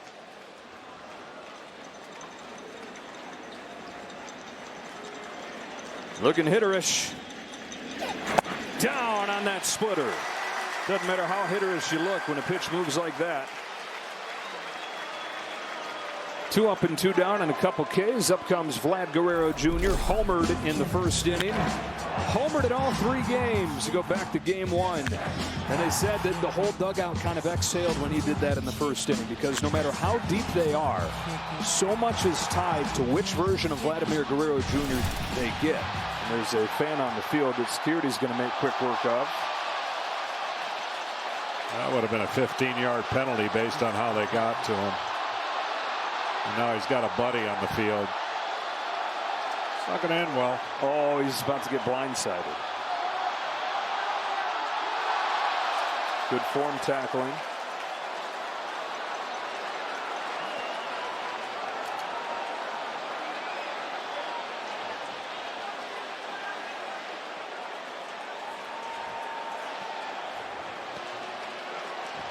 You know, this is for Vlad, what he's doing in this postseason here. It's everything that they had envisioned that he would do. It's everything that the expectations were that he would do from the time before he even got into the major leagues.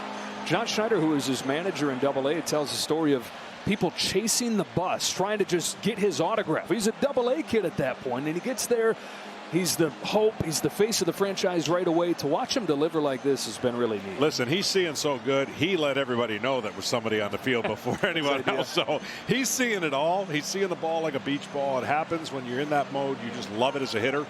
And right now, why not? He's in rhythm. And look, with 2 outs, he's still a danger now. But I guarantee the Yankees are happier he's batting with 2 outs and nobody on. I mean, he's got to be getting pretty close to the automatic put him on situation. Oh, yeah. Right. Yeah. Let's see how careful Cruz is with him here. Put him on intentionally his last time. There you go. See, he's the type of hitter that the harder you throw, the better it is for him. He's not a winded up swing from the heels type guy. We talked about it in game 2, the rhythm of his toe tap and the way the bat and his hands go back. It's all a timing mechanism. Chopper, past Rosario. On for the 3rd time. And see, that's just an easy swing. There's no effort there. He's a strong hitter, but not necessarily just a power hitter. Little toe tap. And then when it gets down, the hands are back, and he can hit a ground ball for a hit. Normally, ground balls go to die, but he's locked in. He's a hitter first. Yeah. Hitter and then a slugger. And it looks like that is all the last from Fernando Cruz. Vladimir Guerrero Jr. has a home run in all 3 games in this series, but you look at the full line, he is 8 for 10.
Sunday on Fox, Dak and the Cowboys take on the Panthers, or Matthew Stafford and the Rams against the Ravens, or other regional action. You can check out the local listings for the game in your area Sunday on Fox. Uh-oh. Spooky. Full moon. Well, the starters for the Yankees in this series with a 16.88 ERA. And considering that was the biggest advantage coming into this series, it's no wonder that they're looking at an early exit without a late comeback in this game 3. Down 6-3. And like Aaron Boone told Ken Rosenthal, just pretty much going to be churning them out there. Cruz come in, and now it's Camilo Doval who inspired a little bit of hope. His appearance in game 1, 6 up and 6 down. And really back to the end of the regular season, he's been a lot better than his first month after they got him from San Francisco. Yeah, you see he pitches off the first base side of the rubber. Watch how closed he is, though, and he kind of whips his body and throws a lot of cutting fastballs. Alejandro Kirk takes a strike.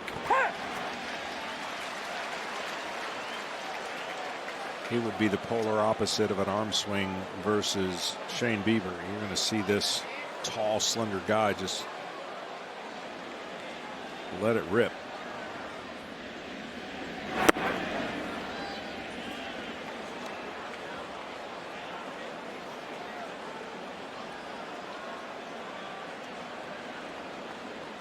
Duvall out of Yamasá, Dominican Republic, where he's one of 24 kids in the family. Wait a minute. 24. Wait, say that one more time. He's one of 24 kids in the family. They're not all kids at this point. They range from elementary school to their early 40s. He's kind of right in the middle. What? Oh, yeah. You're going to drop that nugget on me now? Just now, even with 2 out, yeah. I'll give you time to digest it during the break. 1 ball and 2 strikes on Kirk.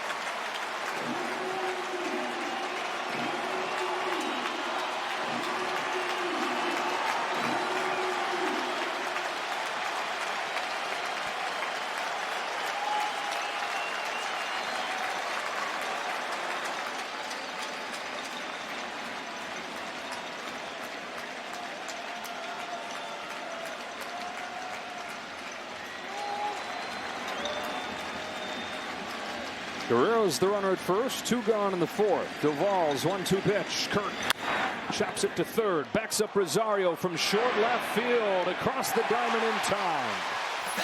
To the bottom of the 4th we go. The Blue Jays up 6-3.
Anthony Volpe comes up to start the 4th for the Yankees. Down 6-3. Got 2 runs in the 3rd inning to chip away a little bit. And Volpe leads off against Mason Fluharty with a cutter high. Volpe struck out his first time and has struck out 9 of his last 13 times at the plate. Flashing back to what it was looking like for a lot of the second half when there were calls for his spot. Had a strong last couple of weeks. He's been dealing with a shoulder injury for a lot of the year that kind of flew under the radar. But he got a shot in that shoulder in early September. Been much better since. 24-year-old in his third year. A lot of pressure coming with where he plays, where he's from. He's a local guy that grew up a Yankees fan. And Yankees fans are very familiar with his story at this point. But for the rest of you joining us from around the country, getting to know these teams this postseason, he wanted to be the next Jeter, and then he blinks, and he is. He's the shortstop for the Yankees. And the top prospect coming up with a lot of expectations and a lot of pressure. He's down on strikes again here. One gone in the fourth inning. T-Mobile is the best network in the game, and it's now the best network in America. Here's Wells.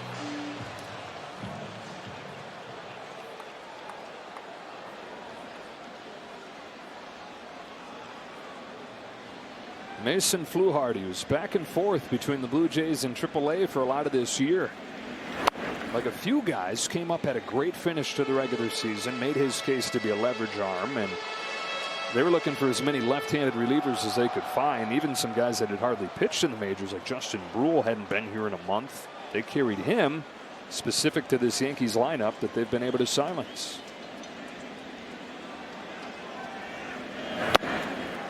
Yeah, and they knew going in, obviously, once they saw who they were going to play. The Yankees have a lot of left-handed bats in their lineup. That's how they stocked and made decisions. Two starters didn't make the roster, and Scherzer and Bassett. They put in some extra lefties.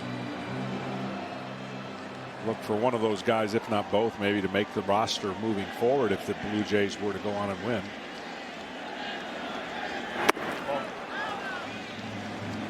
Money right now would be on Blue Jays Mariners, as the Mariners have taken game 3 from the Tigers in convincing fashion in Detroit.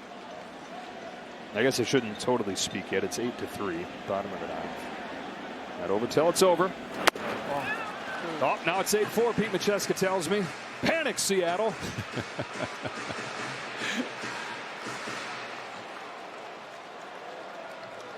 Make the fan base do math.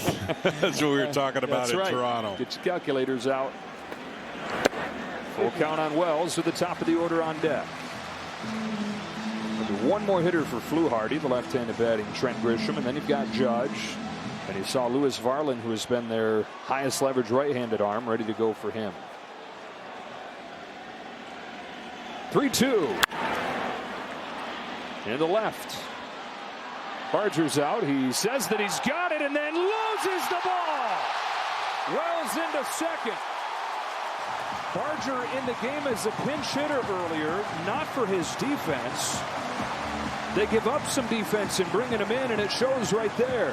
Yeah, I don't think this is his fault. I think the left fielder got to call him off. When the ball's up that high and the third baseman's got to go with his back to home plate, I think this is the left fielder, and he just gives way to him, and that's what happened. Looked like he was calling it pretty strongly, though. Well, he's still got to call him off. Yeah, you got to call him off. I mean, that's too far to travel as a third baseman as compared to a left fielder coming in and seeing the angle way better. It was an error that opened the door for the first Yankees run. It was an error on Kiner Falefa in the first, and this normally airtight Blue Jays defense has given the Yankees some life. Well, the Yankees know all too well what happened to them last year in the 5th inning, and it started with a fly ball. Grisham, 1-1. And they were on the opposite side of that in a negative way.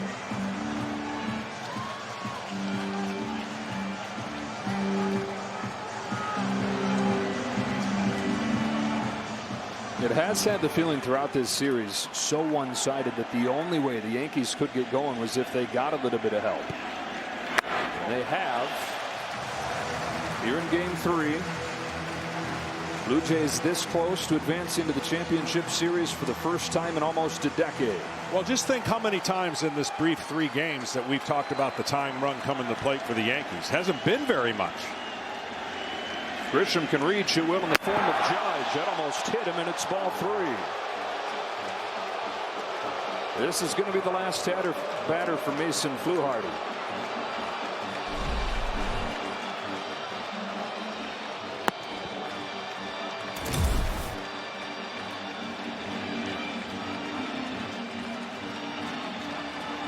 Trent Grisham.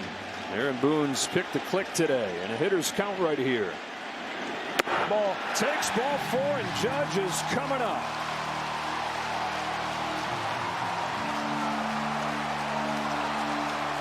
The game has again found Aaron Judge.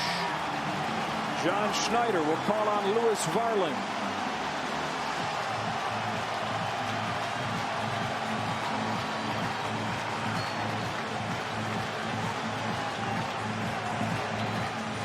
Judge with another chance to make his mark.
Aaron Judge to face Lewis Varland, who has been the top guy in this Blue Jays bullpen so far in this postseason.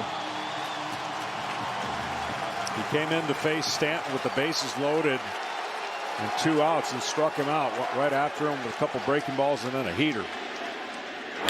Chopper down the line and foul.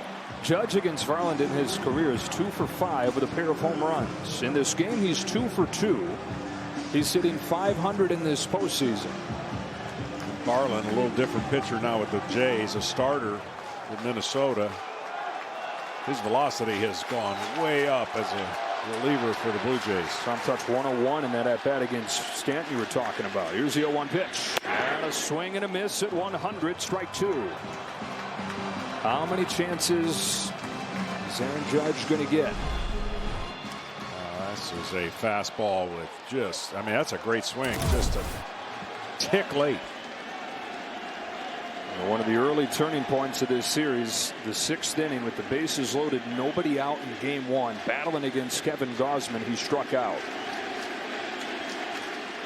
His biggest spot since. On a 2-strike pitch. Hits a drive down the line. If it's fair, it's his moment. It is. It's tied. Judge has arrived.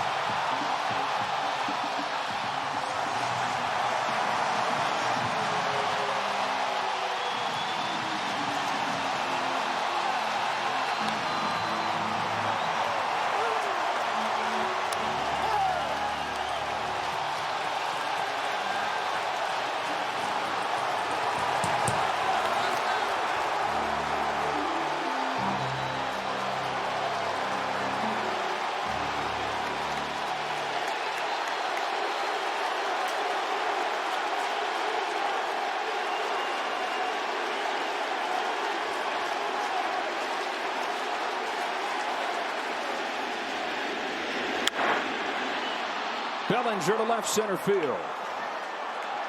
Schneider's got it. Aaron Judge and the Yankees take advantage of the air. If you keep giving him chances like his regular season, the numbers are going to start turning. This was 3 inches, and that 3 inches off the foul pole may have turned this series and Aaron Judge into a different conversation. For 10 years, that ball has sailed wide to the left and just missed the foul pole. This time it hits it. Judge has his first home run of the postseason. It's a game-tying 3-run shot. And the Yankees have come back from down 6-1, facing elimination here in Game 3 to tie it. And it's only the 4th inning. I was going to say, are we in the 8th? Jeez. Ball. 1-1 on Rice. Well, and now, again, a lot of game left. But you talked about it. We touched on it. Tomorrow's a bullpen game. He pushed the gas, and rightfully so, to try to put a nail in the coffin, and now the game is tied, and he's going to have to use a lot of resources in the rest of this game. He can still win it, and then use a lot of those resources tomorrow. Well, like I was saying, Jeter said about the 2001 season, they knew if they could just win the one game, they felt like it was over. If they got the one win, they thought the pressure went on the A's. They got that one win. They rolled the A's in Game 4 and won it in Game 5. Yankees are saying if we can just win this game. We got Cam Schlittler going tomorrow, and who knows in Game 5 we get it back to Toronto. And as crazy as this game is turning out to be, it really was a drop fly ball that has really spun this game into the Yankees' favor after a walk, an easy pop-up. It was a drop fly ball that bottomed out Aaron Judge's postseason resume. And it's a drop fly ball that reopens that book and allows him to write a new chapter. The only thing better would have been is if this was the 5th inning, right? I mean, this ball is going to be caught 99 out of 100 times. And again, Barger was in the game because he pinch hit earlier. John Schneider was going for a big hit in the 3rd inning and made a change that made a defense that was already not as good as the normal lineup would be. They were playing for a little more offense in the outfield. Made it even worse in the infield. And the 2 guys that are in there because of their bats, Schneider in left, Barger at 3rd, together on that play let him down. And Judge took advantage. He finally has his big October moment. Will it extend that of the Yankees? They were down 6-1. They've tied it up. And now who knows where this is headed.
Well, of course, they love Aaron Judge, and you got a whole city, a whole fan base just waiting to embrace him, wanting him to have that moment as much as he wanted himself to have it. Yeah, and as he heads back out there for the top of the 5th inning, they greet him as warmly as possible. It's 6-6.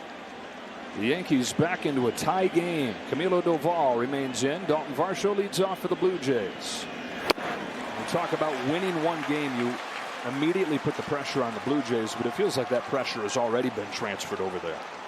Oh, yeah. I mean, you still want to be the Blue Jays. You want to be 2-0 and with a chance to still win this game, but it changes, and the crowd is now back in it, and that's what you wanted if you're the Yankees. Good. You know, I've said it all the time, when you play on the road, you want the crowd, if you're the road team, to be a dull roar. If they're frantic, that's not good. That means you're losing. The 1-2 to Varsho. Chase, strike 3.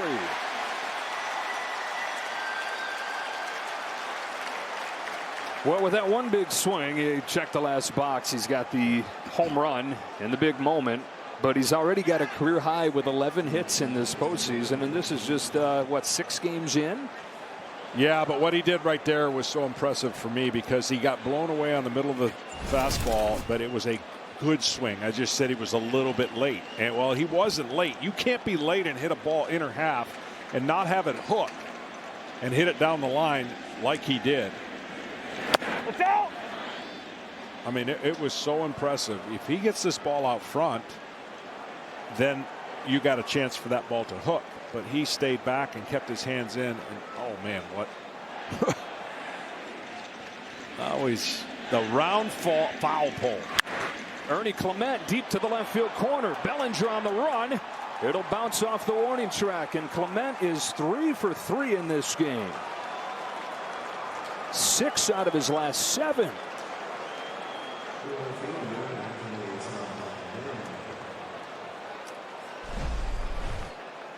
This is a slider that backs up. That was like a mediocre fastball as it looks in the middle of the zone to the hitter.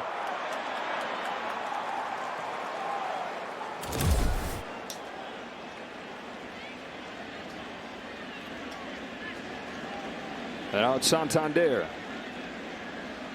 Knocked in a pair his last time up. Over to bat left-handed for the first time today. Switch hitter takes outside, ball 1. Blue Jays have not had a blown lead loss of more than 4 runs this year. We've seen a 5-run lead disappear here.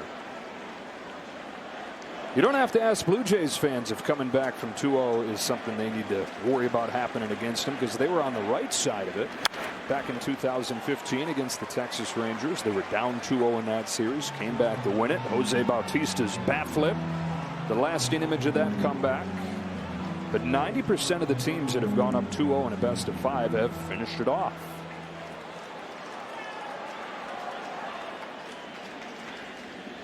Doval to Santander with a 1-1 pitch. Line drive right field. Judge will lay out and make the catch. Making plays all over the place. I don't think he gets enough credit for his defense. Everybody knows what he does offensively, but his defense, he's played a lot of center field. And now with the elbow issue, playing right field.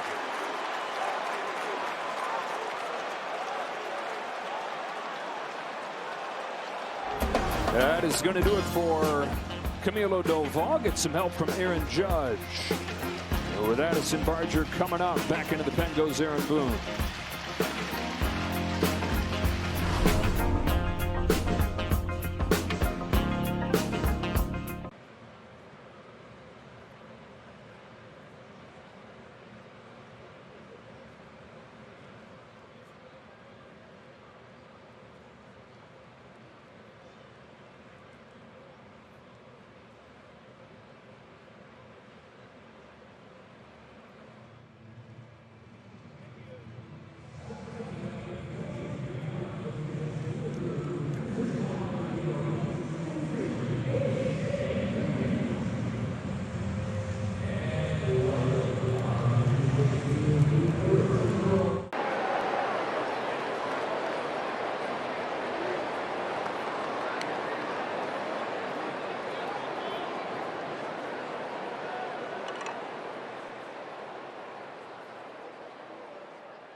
After a game-tying home run in the bottom of the 4th inning, Aaron Judge, a diving defensive play here in the 5th. Covers a lot of ground. The new pitcher for the Yankees is the lefty Tim Hill. He's on for Addison Barger. Swing and a miss. Hill out of the bullpen in the first game. 1 1/3 scoreless innings for the funky lefty. And you know, Barger would love to atone. It was Barger's error that opened the door for Judge's game-tying homer.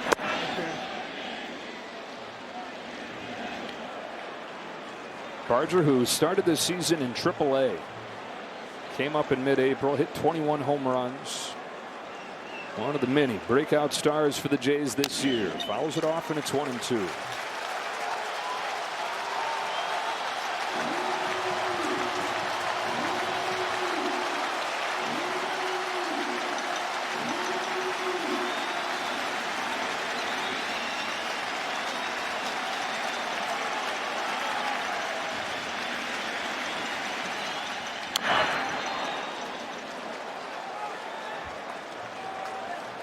A 25-year-old who was born in Seattle, high school in Florida.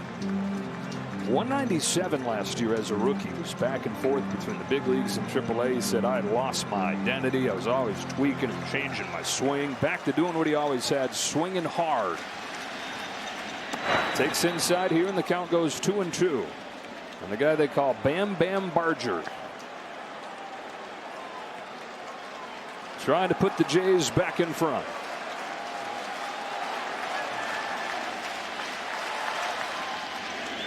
Down swinging. Tim Hill does the job. Halfway home in a 6-6 game.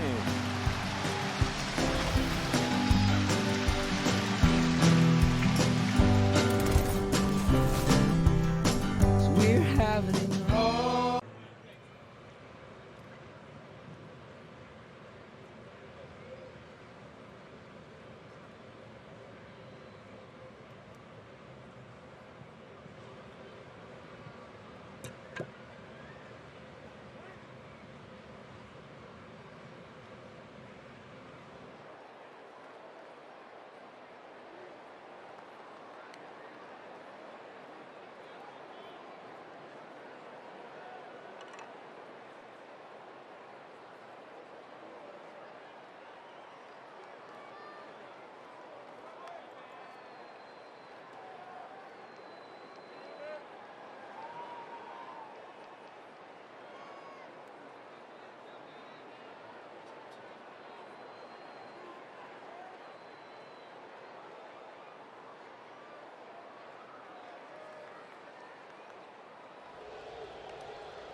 Play Ball is baseball's global youth initiative to highlight the fun and accessible ways to play our great game. To learn more, including how to find a league near you, go to playball.org and follow @playball on social media.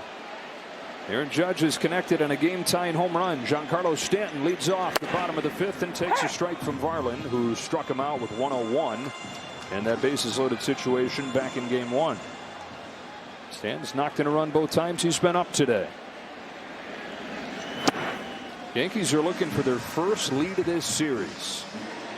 Very much alive here in game 3. Braden Fisher warms. Dueling bullpen games here with neither starter making it through 3. Yankees trying to extend this to game 4 when they've got Cam Schlittler lined up. That was a really good take by Stanton. Good sign for him. Scary sign if you're the pitcher in ball 3. I mean, those are 2 pitches normally when you're out of trying to make something happen. You're swinging at it. And you've seen him swing at those before when he's not locked in. So seeing those pitches helps him in this at bat.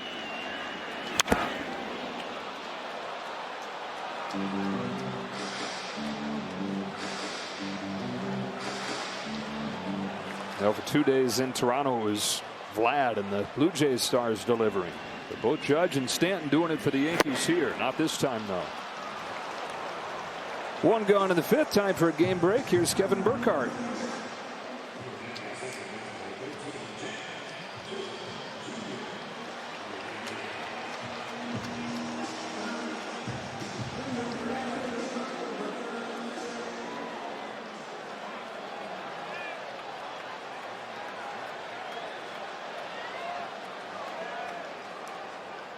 Trying to get to the championship series, Kevin, for the first time since 2001, when that record-setting season was ruined by the New York Yankees.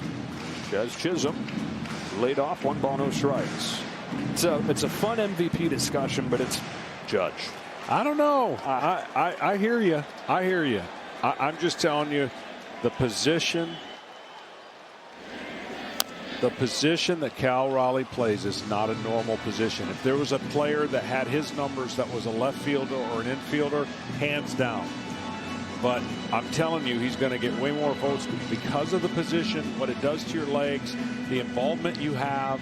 So it's a better discussion. But I would say 99 out of 100 times Judge has that year. He's an automatic MVP. There's the drive to deep right field. New York leads for the first time in the series. Jazz Chisholm goes deep.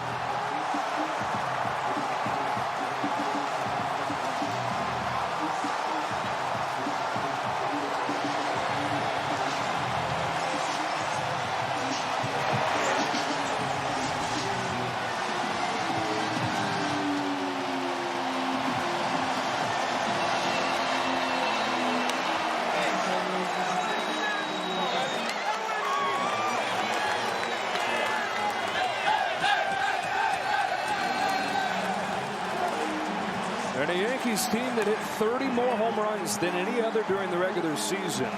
Only had 3 over the first 5 games of the postseason, but they have rode a pair of long balls into a tie and then their first lead of this division series. Yankees 7, Blue Jays 6. Hunting a game 4. Chisholm knew it. What a comeback.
Well, it's Judge's first home run of this postseason that tied the game. It was Chisholm's first home run of the postseason that's given the Yankees the lead. And it's Braden Fisher out of the Blue Jays bullpen, already the third reliever that they've used. 7-0. Rosario with a looper down the left field line that'll sink in. Rosario heads for second. He'll get there standing. It's a double.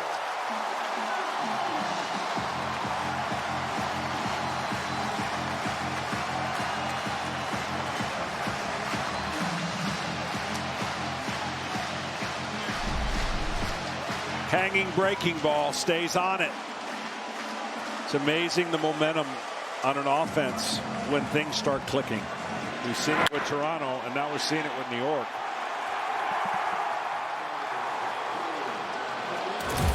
Seven runs on 8 hits for the Yankees. Volpe trying to get involved. If Volpe can stay center field to right center, he'll stay on the ball. But trying to pull everything with Volpe mechanically, when he gets connected, I'm telling you, he's going to have good numbers. But his hands, watch his hands, and the movement that he has from his hands down to a hitting position is the mechanical funk that you get in as a hitter. His hands will start up high, and then he drops them into a position to be in a position of strength, so you can either go and attack the ball or you can take.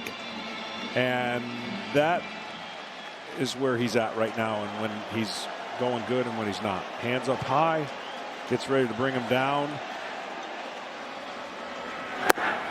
And see that timing of being in between is what hitters deal with. We had always talked about him kind of stepping open, pulling open, but Aaron Boone was saying, yeah, it's because he's late with those hands, and then he hurries to try and catch up, make up for it.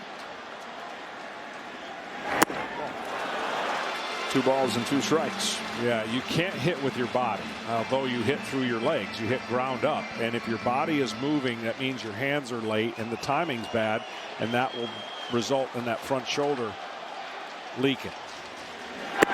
He's worked it full. That right there, again, always sometimes you got to look at a hitter and say, those were good takes. Now, if he doesn't get ultra aggressive here with a 3-2 count, he won't swing at a pitch away after seeing those breaking balls. But if the hitter wants to make something happen and he's aggressive, he'll expand the zone on a 3-2 count, which is somewhat neutral, right?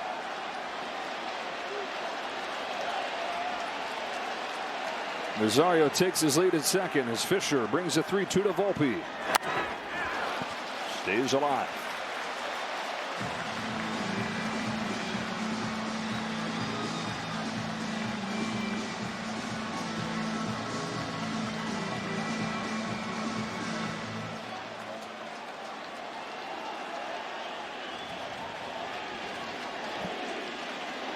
Another 3-2. This time he got him. Third strikeout of the game of Volpe.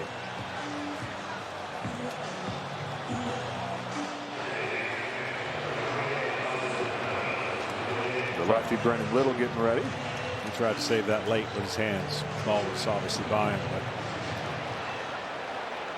this crowd has been standing for a while. It's Austin Wells, the 9-hitter.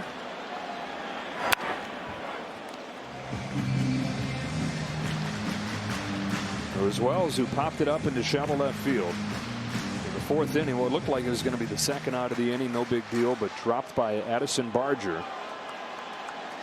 Walked to Trent Grisham after that, and then the home run for Judge.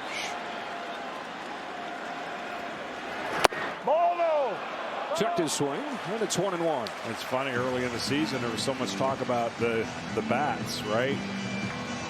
And I don't care what you have up there. I don't care if it was legal to have 3 times the size of barrel. If you can't keep that barrel in the zone, you're not going to hit it.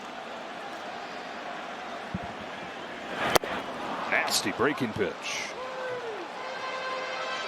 Yeah, Wells is one of those guys that broke the internet first couple days of the season. They scored those 20 back-to-back games, 10+ runs, 32 runs in 2 days against the Brewers. He had a couple home runs. Yeah, how about that? How about the start of the season for the Brewers and then where they're at now? Yeah. It looked like, oh, they may not be ready. Well, they're ready. It takes 162 to make you honest. Same can be said for the Blue Jays. Ground ball right side that gets by Guerrero. Here comes Rosario. Santander's throw, no chance. Throw to second late. No, they say that he's out. Wells says, I don't think so. I don't really either, but maybe we're both crazy. I don't think they've used both challenges, and so that's going to be the call. That's why that was such a tough second challenge that didn't win. Run does score as it gets by Guerrero. The tide has turned. The Yankees have scored 7 straight. This was the big swing from Jazz. Yankees music trying to extend their season.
Seven unanswered for the Yankees. 8-6 in game 3. An inside ball one on Andres Gimenez. 9-1-2 for the Blue Jays coming here.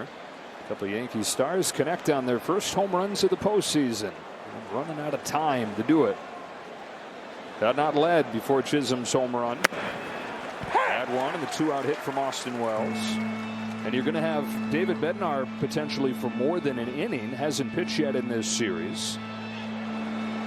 Advantage Yankees at this point in what has become dueling bullpen games. Gimenez down the line foul. Well, this really should be his last hitter, you would think. Springer coming up, but maybe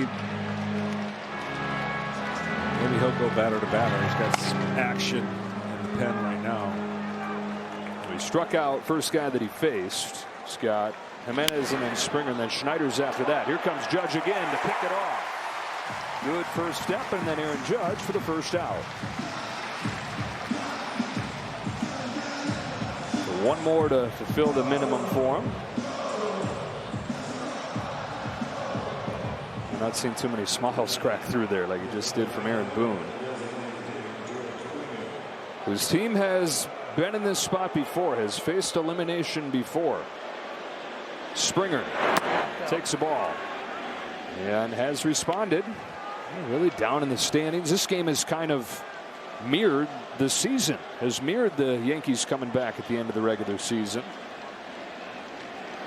And then doing it to the Red Sox in the wild card round.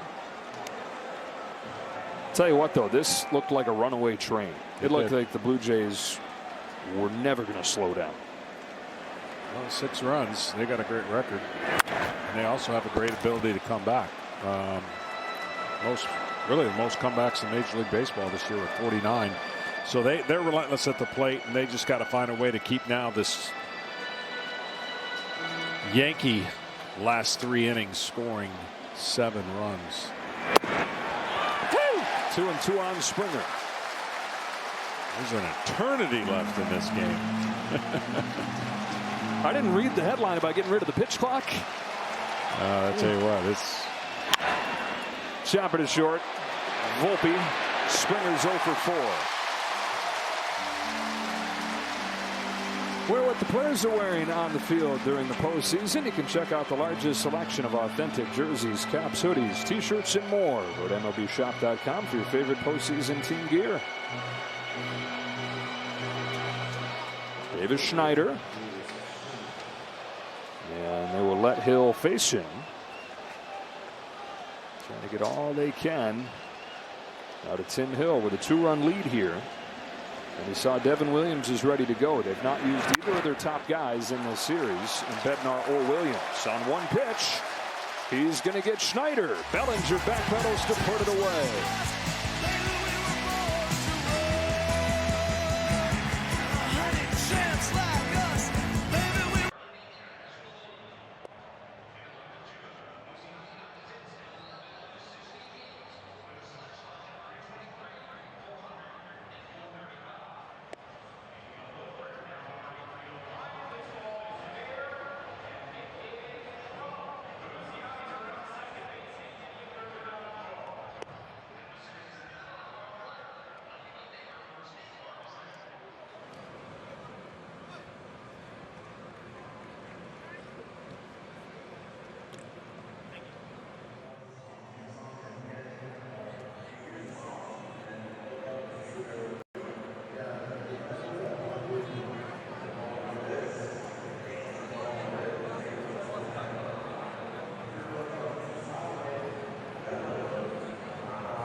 Top of the order coming up for the Yankees, leading this game 8-6, trying to force a game for tomorrow. Brendan Little is the 4th reliever to come in for the Blue Jays, trying to be the first one to put up a 0. Fluharty, Varland, Fisher all giving up at least a run. Little pitched a scoreless inning in game 1. And he'll face Trent Grisham, who's doubled, walked, and scored twice. Shows bunt and takes a strike. Aaron Judge to follow. 3 for 3 with a home run and 4 driven in this game.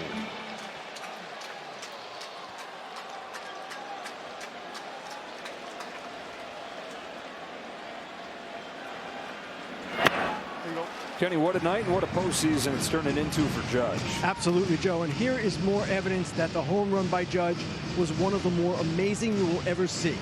This year, regular season and postseason, there have been 528 pitches on 0-2 counts thrown out of the zone at 99 miles an hour or above. 528, that was the first home run. Oh. He does things that mere mortals don't. We're going to get a chance to show you why I think it happened. And show you the pitches and why he's standing even taller than he is right now. What a gift it is to be a baseball fan in this era with Aaron Judge or Shohei Ohtani, with somebody like Vladimir Guerrero Jr. doing what he's doing. Grisham into center field at Varsho. Statcast 3D is powered by Google Cloud as Judge comes to the plate. Here it is, sitting off that foul pole. And you see the pitch location up and in. And he still found a way to hit it 373. Well, they're going to walk him. So how things have changed. I'm going to tell you why I think that success Aaron Judge had. I want you to watch the fastball that goes over the middle of the plate. And he swings. It's a good swing, but he's a little bit late. And then he's like, okay, I'm on that one. Just missed it. And by speeding up his bat a little bit, see where the pitch was. If that's higher, he doesn't do that. But because it was at the height of the other pitch and he was getting the barrel of the bat to the ball quicker, that, I believe, is why he was able to get that ball in the air, not hook it, and have that moment. This intentional walk you're talking about, it's the 17th time that John Schneider has put him on in his time as a manager. Bellinger into right center field. Santander with a diving try, can't get it. And it gets to the track where it sneaks by Varsho. Judge stops at third, Bellinger to second.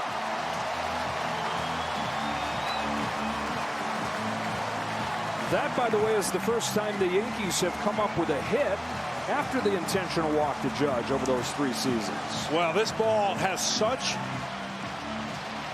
top spin going down. This ball is diving hard, and as he dives, the ball just gets down quicker than he anticipates, and that's why it went underneath his glove. He took a good angle, but this ball is just screaming down more than it's carrying. Defense has deserted the Jays a bit tonight. Would have been a tremendous play, but certainly a topic of discussion. Normally so good. He's had a hand in the Yankees coming back. 1 ball, no strikes on Ben Rice. Connor Falefa had the air in the 1st inning. Barger had the air in the 4th inning. And now Santander, heck of a try, but he comes up empty. Rice takes ball 2. Schneider's really in a tough spot. I mean, the game is close. It's 8-6. You feel like if the Yankees get a hit here, it's going to change the pitchers selections moving forward because of the resources you're going to need for tomorrow.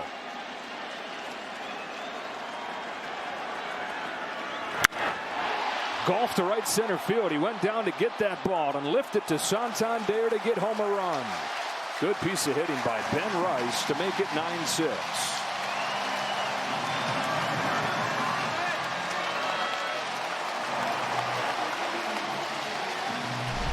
When a guy throws almost 50% breaking balls, if you stay on the ball thinking down, even if it's not a breaking ball, you're able to stay there, head down, and lift the ball in the air. And that's what he needed.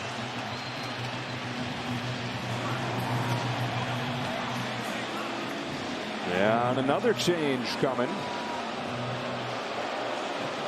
Trying to thread that needle, keeping this a close game, but not throwing away tomorrow's game. Something after the break, I want to talk about what the Yankees have seen.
Tomorrow, coverage of Game 4 between the Mariners and the Tigers will start at 2 o'clock Eastern, with the Mariners trying to punch their ticket to the championship series. And then back over on the National League side, Brewers and Cubs, Phillies and Dodgers will be at 7 o'clock Eastern if the Yankees hang on here and force a Game 4. Yariel Rodriguez makes his first appearance in this series, and I want to let you finish what you were saying. They're going to break as he delivers to Stanton. Strike one. What seemed like an insignificant scenario when the blowout was happening in Game 2. Remember, Yankees got a chance to get 7 runs back and face a lot of relievers. Well, some of those relievers they've faced again today, and if they win the game, they're going to face again tomorrow. The more you see the relievers. So it wasn't insignificant, those 7 runs and the opportunity the Yankees hitters got. Check swing in front of the plate. That's fair ball. Kirk down to first. That's the inning. Yankees get another. They've scored 8 straight and lead 9-6.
I got a couple defensive changes for you. Ben Rice is out of the game. Paul Goldschmidt comes in at first base. Jose Caballero does the same at third. In for Rosario. So just 2 players left on the Yankees bench. Jason Dominguez and J.C. Escarra, the other catcher. Devin Williams, who has figured things out down the stretch. And back into a high leverage role. Faces Vlad Guerrero Jr. and pours in a strike. This is what they expected he would do when they got him from Milwaukee this offseason. Fastball, and what he's known for is that incredible changeup. It just never gets there. First appearance of this series for Williams. He had 2 scoreless innings in the wild card round. He's put up zeros in 19 of his last 21 games. One of the best relievers in the National League for years over in Milwaukee.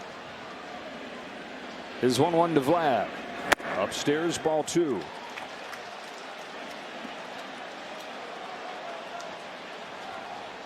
Eight hits in the 3 games for Vlad Guerrero Jr.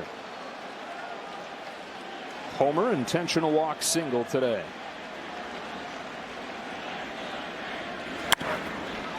Two balls and 2 strikes.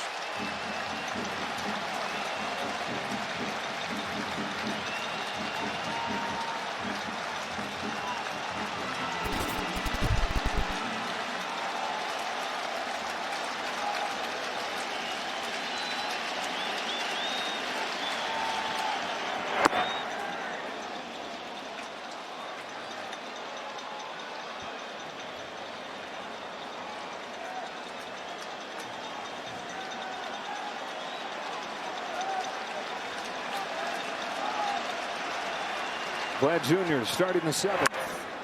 Flips it into shallow center field. It'll be Volpe or Chisholm. They come together, and Chisholm makes the catch. Woo. Well, we take a look at Fox Foresight, powered by Google Cloud. Blue Jays have 24% chance of scoring 3+ runs the rest of the game. You mentioned the most comebacks in baseball this year, and a franchise record 49 comebacks.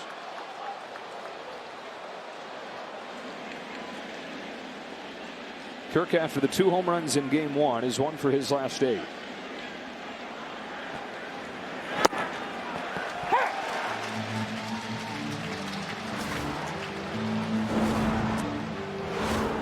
If you're Williams, you don't want to leave that change up middle into Kirk. That's that swing path that he loves.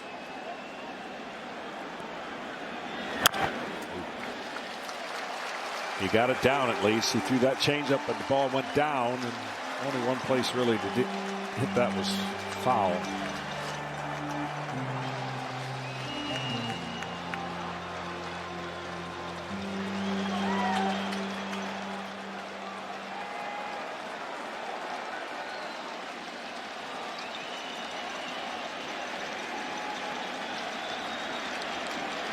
Williams to Kirk 0-2.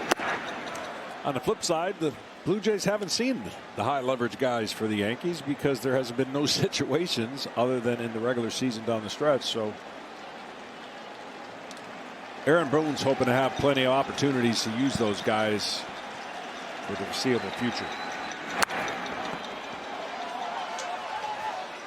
Wow, now that's close. That was really close. Almost impossible to get in this booth, but that was. If we had reached out, we could have done some fan interference there. Reached out over the playing surface. Caught it right there. Yeah, it was close. Catch it, Rick.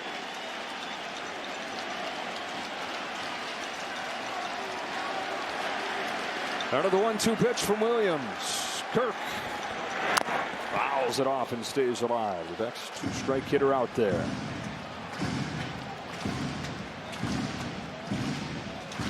Neither starter made it through 3 innings in this game. When you look at the bullpens, Toronto's given up 6 runs in 3 1/3. The Yankees have given up no runs in 4 innings.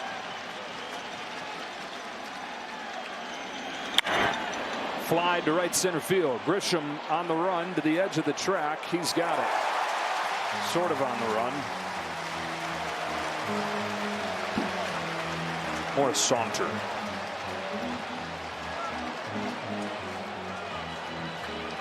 Hey, we want to say hello and best wishes to Terry Harrison, all-star graphics operator who is at home recovering.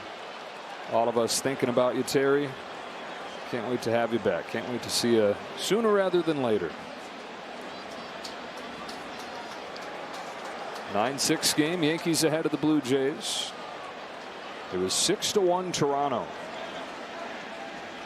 Varsho with 2 out.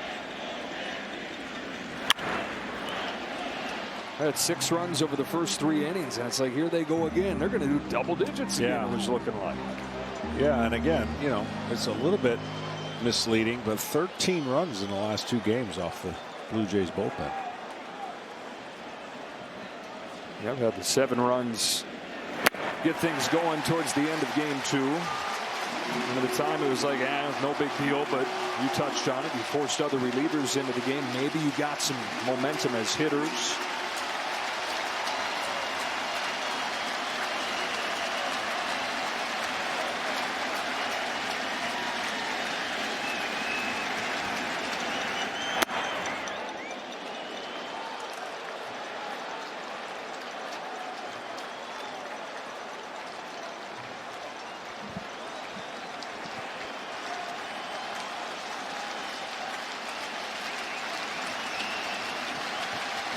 The 1-2 pitch from Devin Williams.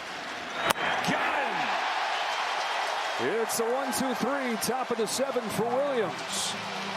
And we stretch at Yankee Stadium as the Yanks try to force a game 4, keep their season going.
6-1 Toronto after a few innings in this game. The Yankees tying it on the Aaron Judge home run, and they now lead 9-6 as we go to the bottom of the 7th inning.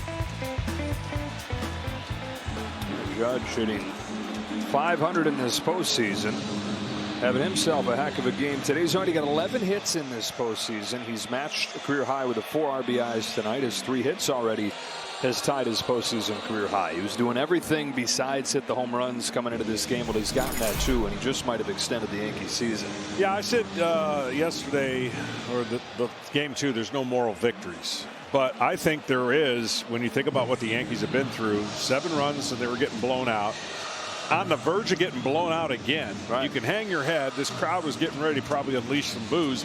And here they are with a 3-run lead. So momentum, narratives, all things you got to change and block out in a short series. You know, it's kind of a hidden hero in this whole thing. He got blasted, but Will Warren covering the last 4 2/3 of that game. That's another sneaky one that is playing a role here. You're getting these guys coming into the game for the first time, these top relievers. I'm telling you, there were so many things that I picked up in that game. And I know Aaron Boone, probably when you lose and it was an ugly game, you don't look at those things.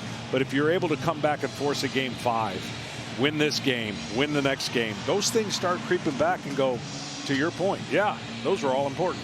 And defense for the Blue Jays opening the door a little bit in this game. It had been such a strength of theirs all year. First inning, first Yankees run came after this from Isaiah Kiner-Falefa. This was the big one. This is what allowed Judge to come up as the tying run for his home run. Santander had a great effort. Couldn't come up with that. Snuck by Varsho, and then a sacrifice fly brought in another. Blue Jays are looking at having to play a game 4 tomorrow. Make your voice heard. You can vote now to select the 2025 All-MLB team presented by MGM Rewards. Your chance to be part of history and honor this season's top performers. Terms and conditions apply. Go to MLB.com/All-MLB for details. This is Yariel Rodriguez. Now, the one thing John Schneider has done is he's used a bunch of relievers, but none of them have thrown more than 20 pitches. And so preserving all these guys' ability to at least contribute a little bit tomorrow. As Chisholm opens the 7th, takes a strike. And he has told us that Trey Savage could be in play tomorrow. Yes, he could. Look, we knew going in the Blue Jays were going to be a little shorthanded in their rotation. No Scherzer, no Bassett. Made some decisions based on the Yankees and what they possess in the lineup with left-handed hitters, so they chose some left-handed relievers. But they're not going to fret. It's not like they're down 2-1 if they lose this game. They're still up 2-1, but to your point, a little bit of pitching chaos tomorrow. Ball 2 on Chisholm. And it was Judge's home run that tied it. It was Chisholm's home run that gave him the lead.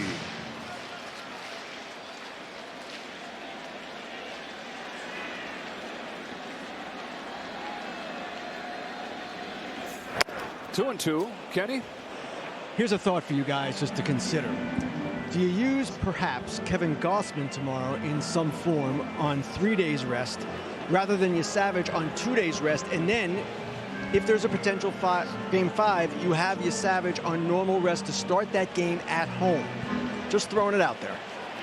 Yeah, that'd be a little much. That might show a little panic. You know, I hear the premises. Towards left center field. Schneider's there. But then you're asking one of your best starters to pitch on short rests and then throw the young kid into a winner take all if he had to. But I just think that the Blue Jays in their plan of attack has worked perfectly until tonight. And it's just one game, so they're ready for just about anything.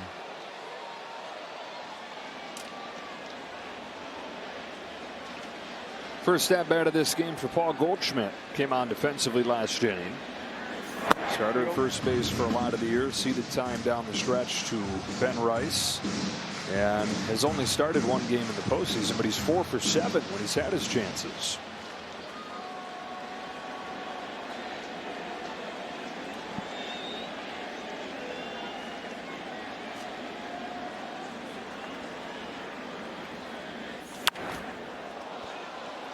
Former MVP with the St. Louis Cardinals. Somebody make a good play. Oh, MVP catch in the upper deck. Oh, man. With a glove? No, just straight hand up, ball in the hand. Barger. 2 out. And a quick word from Strauss. From the fields we farm to the fields we play, work wins the game.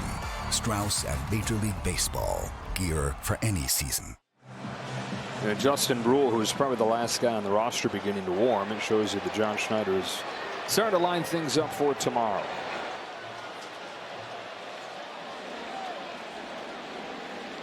Volpe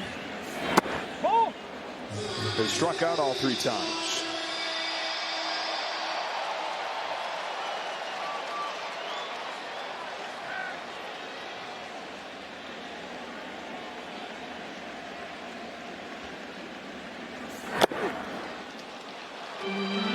Tide is turning the strikeout column too. Blue Jays have actually struck out more times than the Yankees have. 8 for the Blue Jays, 6 for the Yanks.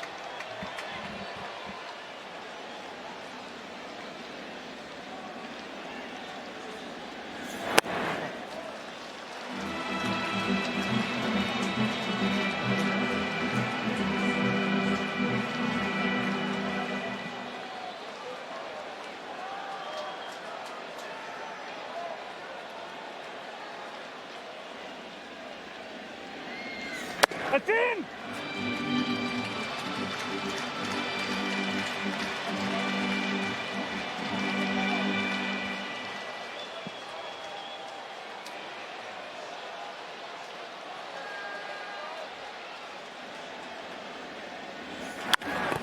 Ground ball left side. Barger stabs it. And one of the strongest arms in baseball gets it over there to finish off the scoreless 7th.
Well, the Blue Jays and the Yankees playing in the division series. 162 games is not enough to decide it between these teams. 94 wins apiece, tied in the regular season. Blue Jays took the division with the head-to-head tiebreaker, and it looked like they were going to cruise to a sweep here in this division series. But the Yankees, 8 unanswered runs with their season hanging in the balance. Second inning of work for Devin Williams. Ernie Clement leads off for the Blue Jays. And takes high. This game has kind of been representative of the season race because, yeah, they tied, but it was big swings one way or the other. Yankees way out ahead in the first half. Blue Jays came flying past them midway through the season. And the Yankees charged back late.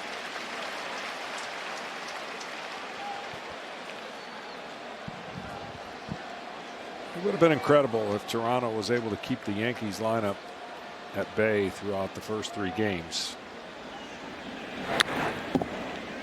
And it sure looked like that was more probable than not, but give the Yankees credit.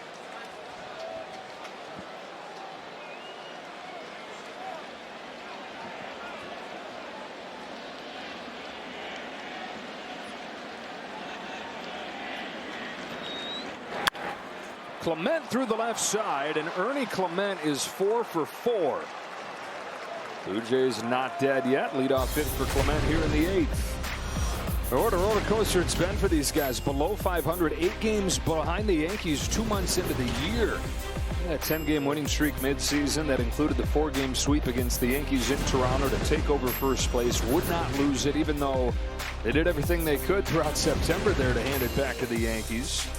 But they've won their last 6 games, the last 4 of the regular season, the first 2 of this division series. They were the only team in the American League that hung on. Yeah, the Tigers watched their 11-game lead in September disappear. Astros had a 4-game lead, wound up missing the postseason for the first time in a decade. Jays, it's a 4-game winning streak to finish and win the tiebreaker. Their first division title in a decade.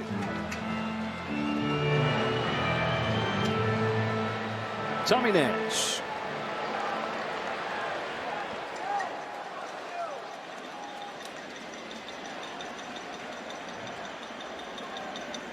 Ball. You wonder how long before you would see how much it would take here for the Blue Jays to see one of the top arms get up in the pen. If John Schneider would shift that strategy, does that take a full-on comeback, or does that take just a little bit of a threat here?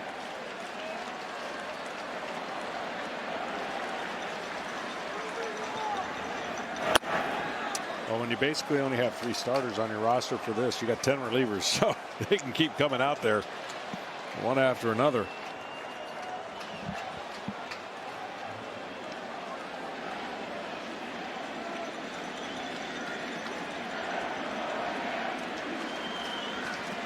Here's the 2-1. Santander takes strike 2. The changeup that Williams throws is more like a screwball, and what that means is that pronation of the pitch and the speed and the unbelievable tilt and downward action away from the left-hander is what he's been so known for. Ball, no. Checked his swing. Count is full.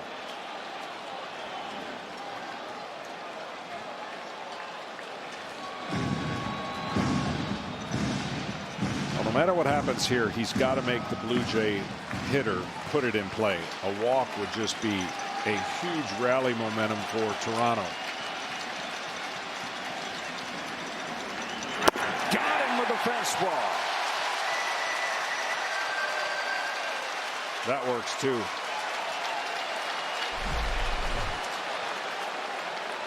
He really stayed on top of this fastball.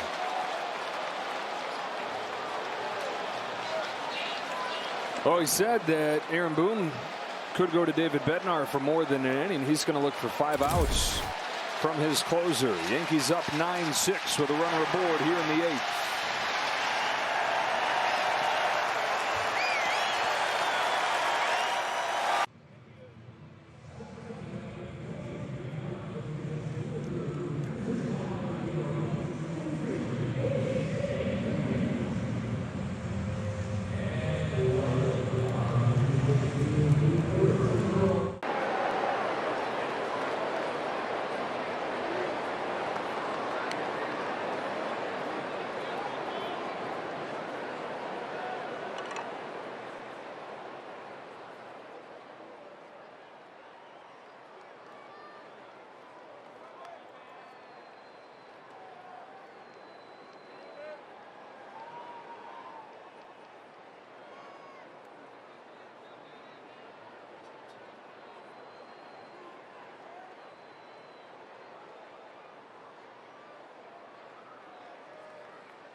Blue Jays had 6 runs over the first 3 innings of this game. They have not scored since. The Yankees have gone off, lead 9-6. David Bednar pitched in all 3 games in the wild card round, making his first appearance of the division series here.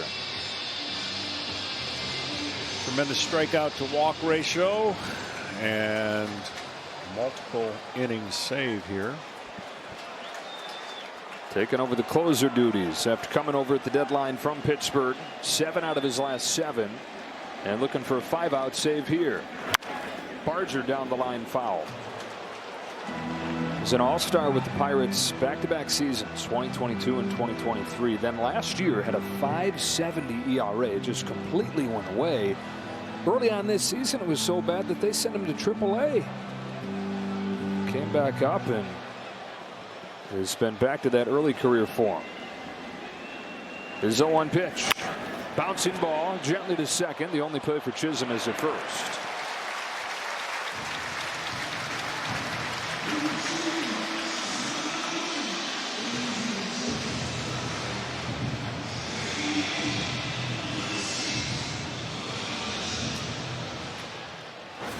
Well, for the Blue Jays,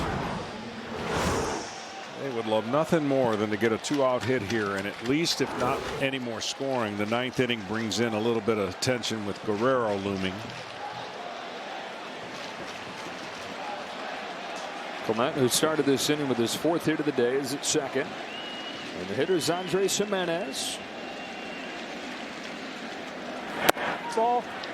It's Yankees bullpen after Carlos Rodon gave up 6 runs in 2 1/3. 5 1/3 scoreless. Cruz to Doval to Hill to Williams and now Bednar. His 1-0 in for a strike.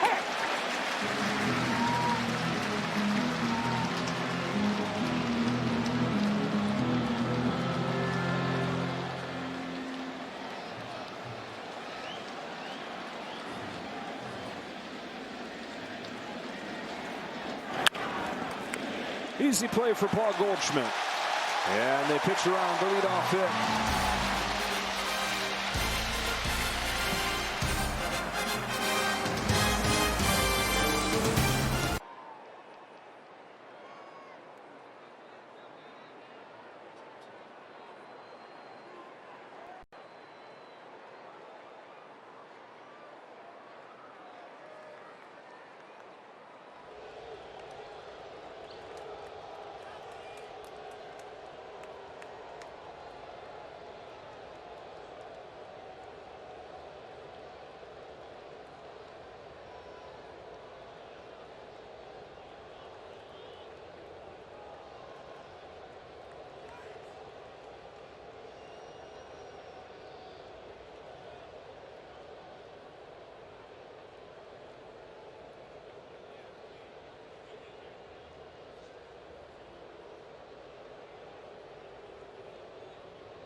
Coming up after the game, stay tuned for the post-game show on FS1, presented by Strauss. Recap both American League games today. The Mariners beating the Tigers, now on the verge of winning that series, advancing to the championship series. Austin Wells takes a strike from Tommy Nance, who takes over for the bottom of the 8th inning. Nance, who's with his 4th different organization. First half was in AAA, came up at the All-Star break, and he's had the best ERA on the team since coming up. 34-year-old fires, and Wells pops it foul. Trying to keep it right here. The Jays have the top of the order coming up in the 9th inning.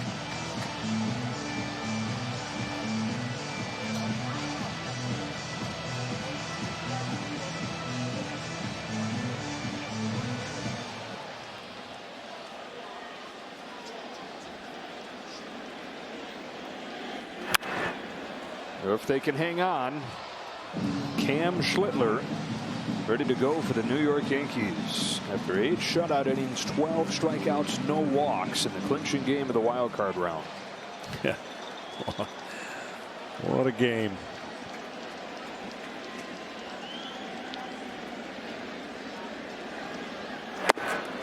Similar to Savage, not much of a background. Schlittler started the season in AA. They've made 13 starts at the major league level before doing what he did to save their season. And as a Yankees fan, they're sitting there thinking, my gosh, we get swept. We're going to leave him on deck. Base hit into right center for Wells.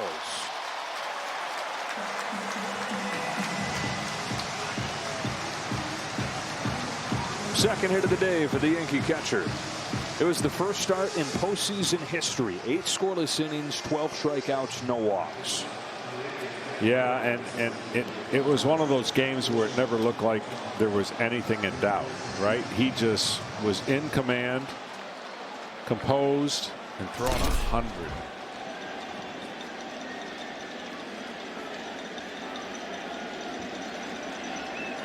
Back to the top and Grisham. Ball. And how about we may have Schlittler and Savage thrown at the same time tomorrow? Nathan Lucas, by the way, is in the game in left field, replacing Davis Schneider. So Lucas will be due up second next inning. Ball 2. 2-0 on Grisham, who has helped change things for the Yankees today. He came in 1 for 8 in this series, but he's doubled and walked and scored twice. Top 2 in the order have scored 6 runs between him and Judge.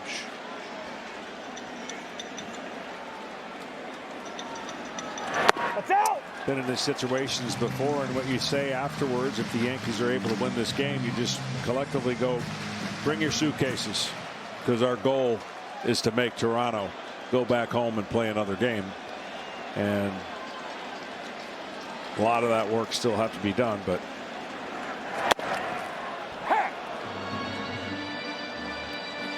that would be Friday night. And it would be Kevin Gausman against Max Fried, you would assume.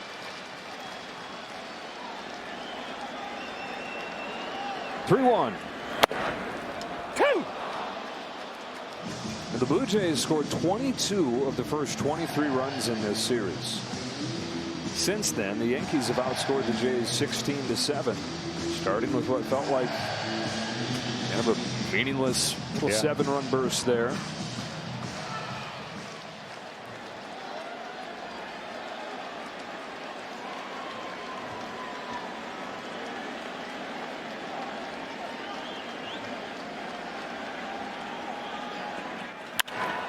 Flied the other way. Lucas going back, backpedals to the edge of the track and grabs it. And it'll bring up Aaron Judge. And they will stand to show their appreciation. You think he's good in the regular season? How about Aaron Judge in the postseason? .524. And that OPS off the charts.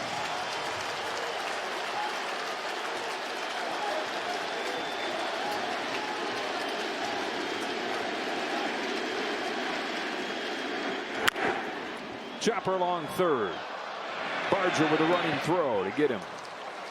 First time he's retired today.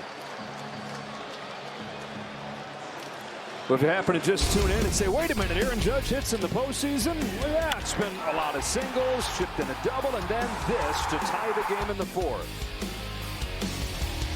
Incredible. That ball stayed right down the line.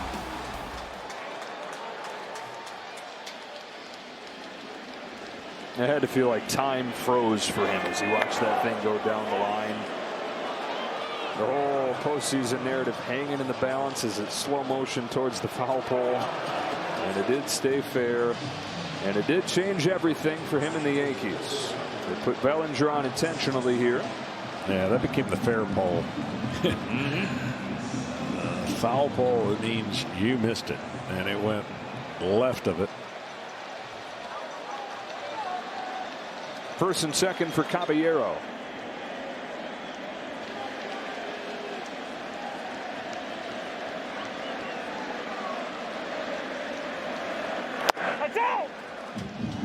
Trying to get some insurance going into that ninth inning. At the top of the order coming up, Springer, Lucas, Guerrero. David Bednar looking for a 5-out save.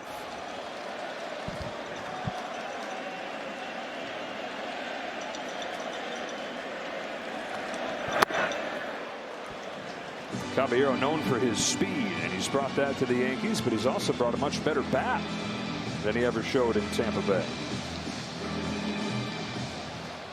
Versatility, he's played 5 different positions, and an edge that Aaron Boone talks about loving.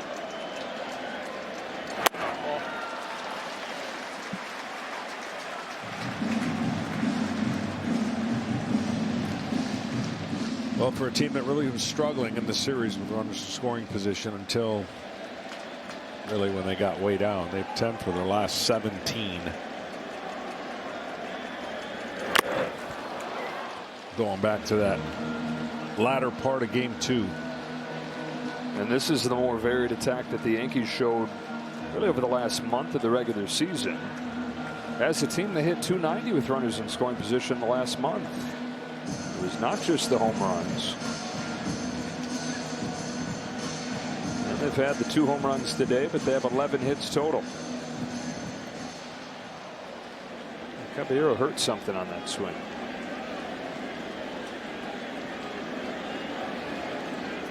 Again, they're down to just J.C. Escarra, the second catcher, and Jason Dominguez.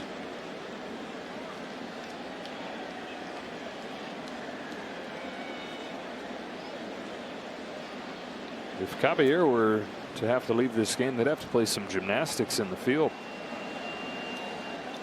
Well, even if he couldn't swing because of his left hand, I'm sure he could still play the field. But it looked like it was his left hand that tweaked, or wrist. You'll know it's bothering him if he lays down a bunt here on a 2-2. Although he could reach his speed. Punches one right side and through. They stop Wells. Santander is playing very shallow, so he's on that ball quickly. And they're loaded up for Stanton.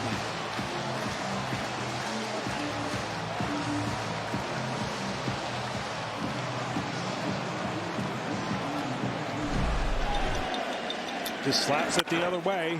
Big hole there.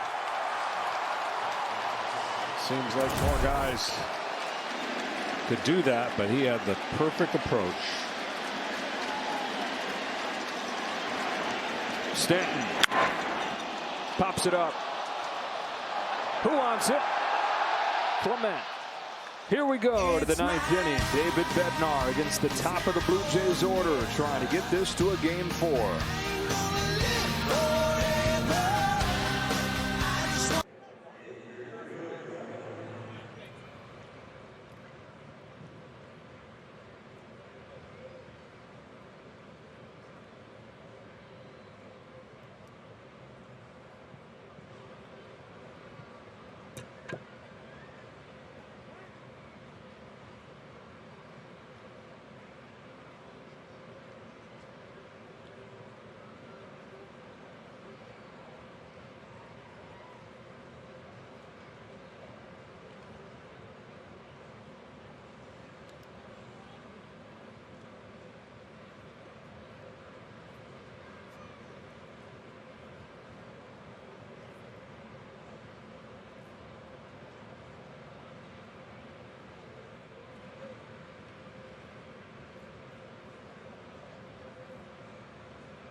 A Yankees bullpen that gave up 14 runs over the first 2 games of this series has fired 5 1/3 scoreless innings tonight, and David Bednar tries to finish it off. Top of the order for the Blue Jays.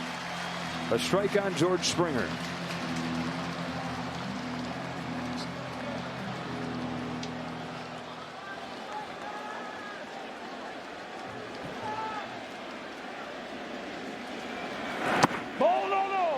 Strike, and the Jays got to be thinking about getting these first 2 guys on here. Give a shot to Vlad Guerrero as the tying run. Springer, Lucas, and then Guerrero. Top comeback team in baseball this year. They're in position to have to come back because they're looking at potentially their biggest blown lead loss of the season. They led this game 6-1. And this would be the largest comeback in Yankees history in an elimination game. One away in the 9th as Bednar strikes him out in the splitter. Everybody's got one. And he learned his from the master, Hideo Nomo. It's an advisor down in San Diego when Bednar was a minor leaguer with the Padres, and he said, hold it like this. Lucas came on defensively last inning. 2 out of 6 at the plate in this postseason. Shanks it foul.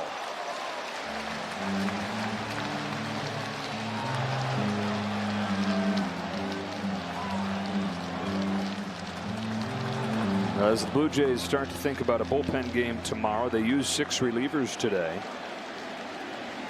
but none of them threw over 20 pitches. Look out. So you've got probably everybody available again tomorrow, and then Eric Lauer, who is a converted starter, to give him some length. Top guys Jeff Hoffman, Sir Anthony Dominguez didn't use today. Those guys will be fully rested, can give him an inning plus.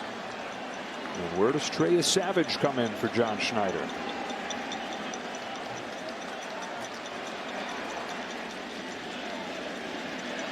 Bednar's 1-1. In for strike 2.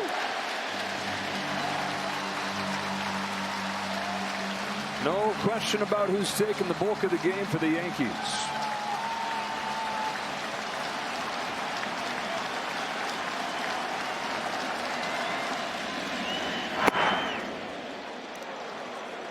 It's a great feeling to have when you're really hoping your team can come through so you can get another chance, right? When you're down, facing elimination, that next day starter's at the mercy of his team, and then 2 gone in the 9th.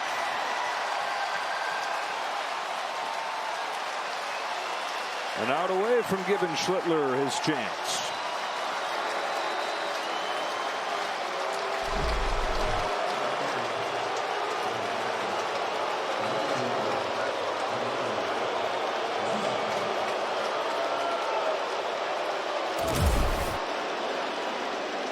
The boos are for Vlad, who did it again tonight. He's homered in all 3 games in this division series.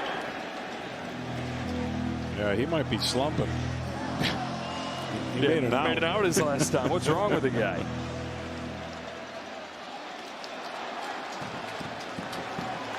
Eight hits in 3 games for Vlad Jr.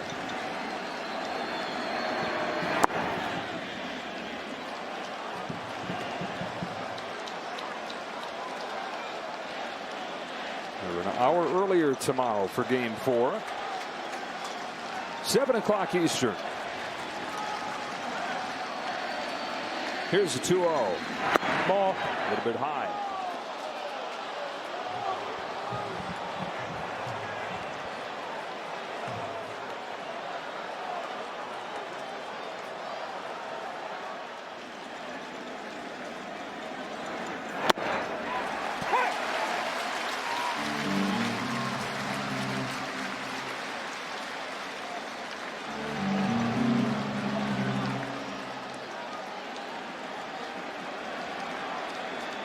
David Bednar's 3-1 pitch to Vlad Guerrero Jr. is swung on and missed. 3-2.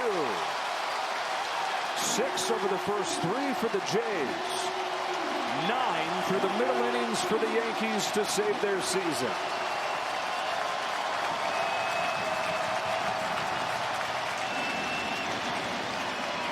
Fouled off. Right off his foot.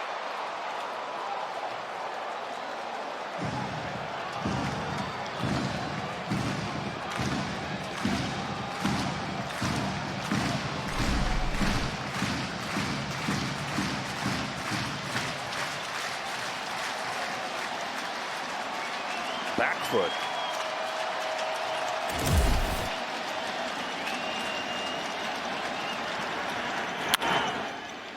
Diving stop by Caballero. Game 4 tomorrow night. The Yankees have life.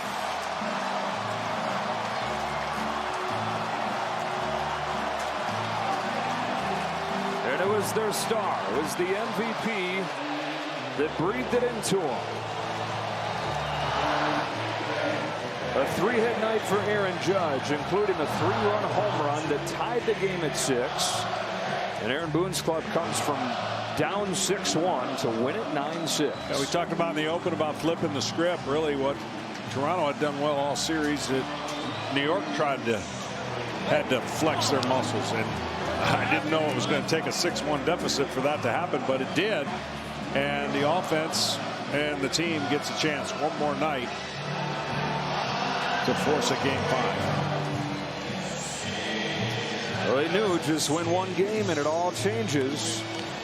Yankees not just alive, but with Cam Schlittler trying to build off one of the most dominant postseason performances we've ever seen. And a bullpen game countering for Toronto. How about this last out for Caballero? Pulled it on the ground, and a great play, and a happy crowd. On a day where the Yankees had the clear edge defensively. My, oh my, things can shift fast. Change the narrative. Speaking of,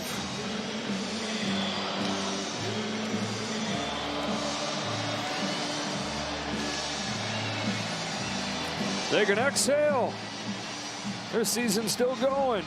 Down to Ken Rosenthal. Thanks, Joe. Aaron, your game-tying 3-run homer came on an 0-2 pitch. The pitch before, you swung through a 100-mile-an-hour fastball. At that point, what were you thinking? Got to get the job done, you know. It's just, foul off a slider, swing through a heater. Try not to think too much, I've done all my homework. I know what they're going to try to do. Go out there, have some fun, put a good swing on something, and, kind of see what happens. Now, the pitch you hit was in, it was off the plate. Watching it fly, did you think it would stay fair? You never know. I've never had one like that right at the foul pole. Thankfully the Ghost kind of took that one over and kept it fair for us. That was a nice one. You said the other day that you were just trying to pass the baton. Tonight, you guys are facing elimination. Did you feel like you had to do more? We've been facing elimination all season long, even especially at the end of September where we're fighting for a division. We got to win every game. It felt like an elimination game every single night, and then especially going into the wild card, lose the first one where now you got your backs against the wall. It's just there's no panic in this team, especially in the first inning. 2-run homer by Vlad doing his thing again. The boys stayed locked in. Tomorrow, Game 4, Cam Schlittler for you guys. They're throwing a bullpen game. You're still down 2-1, but how do you like your chances? We just got to keep playing our game. Just, it's going to be a battle. They're going to be coming out fighting and clawing just like we are. Just stay focused on one thing. It's just, try to win every pitch. That's it.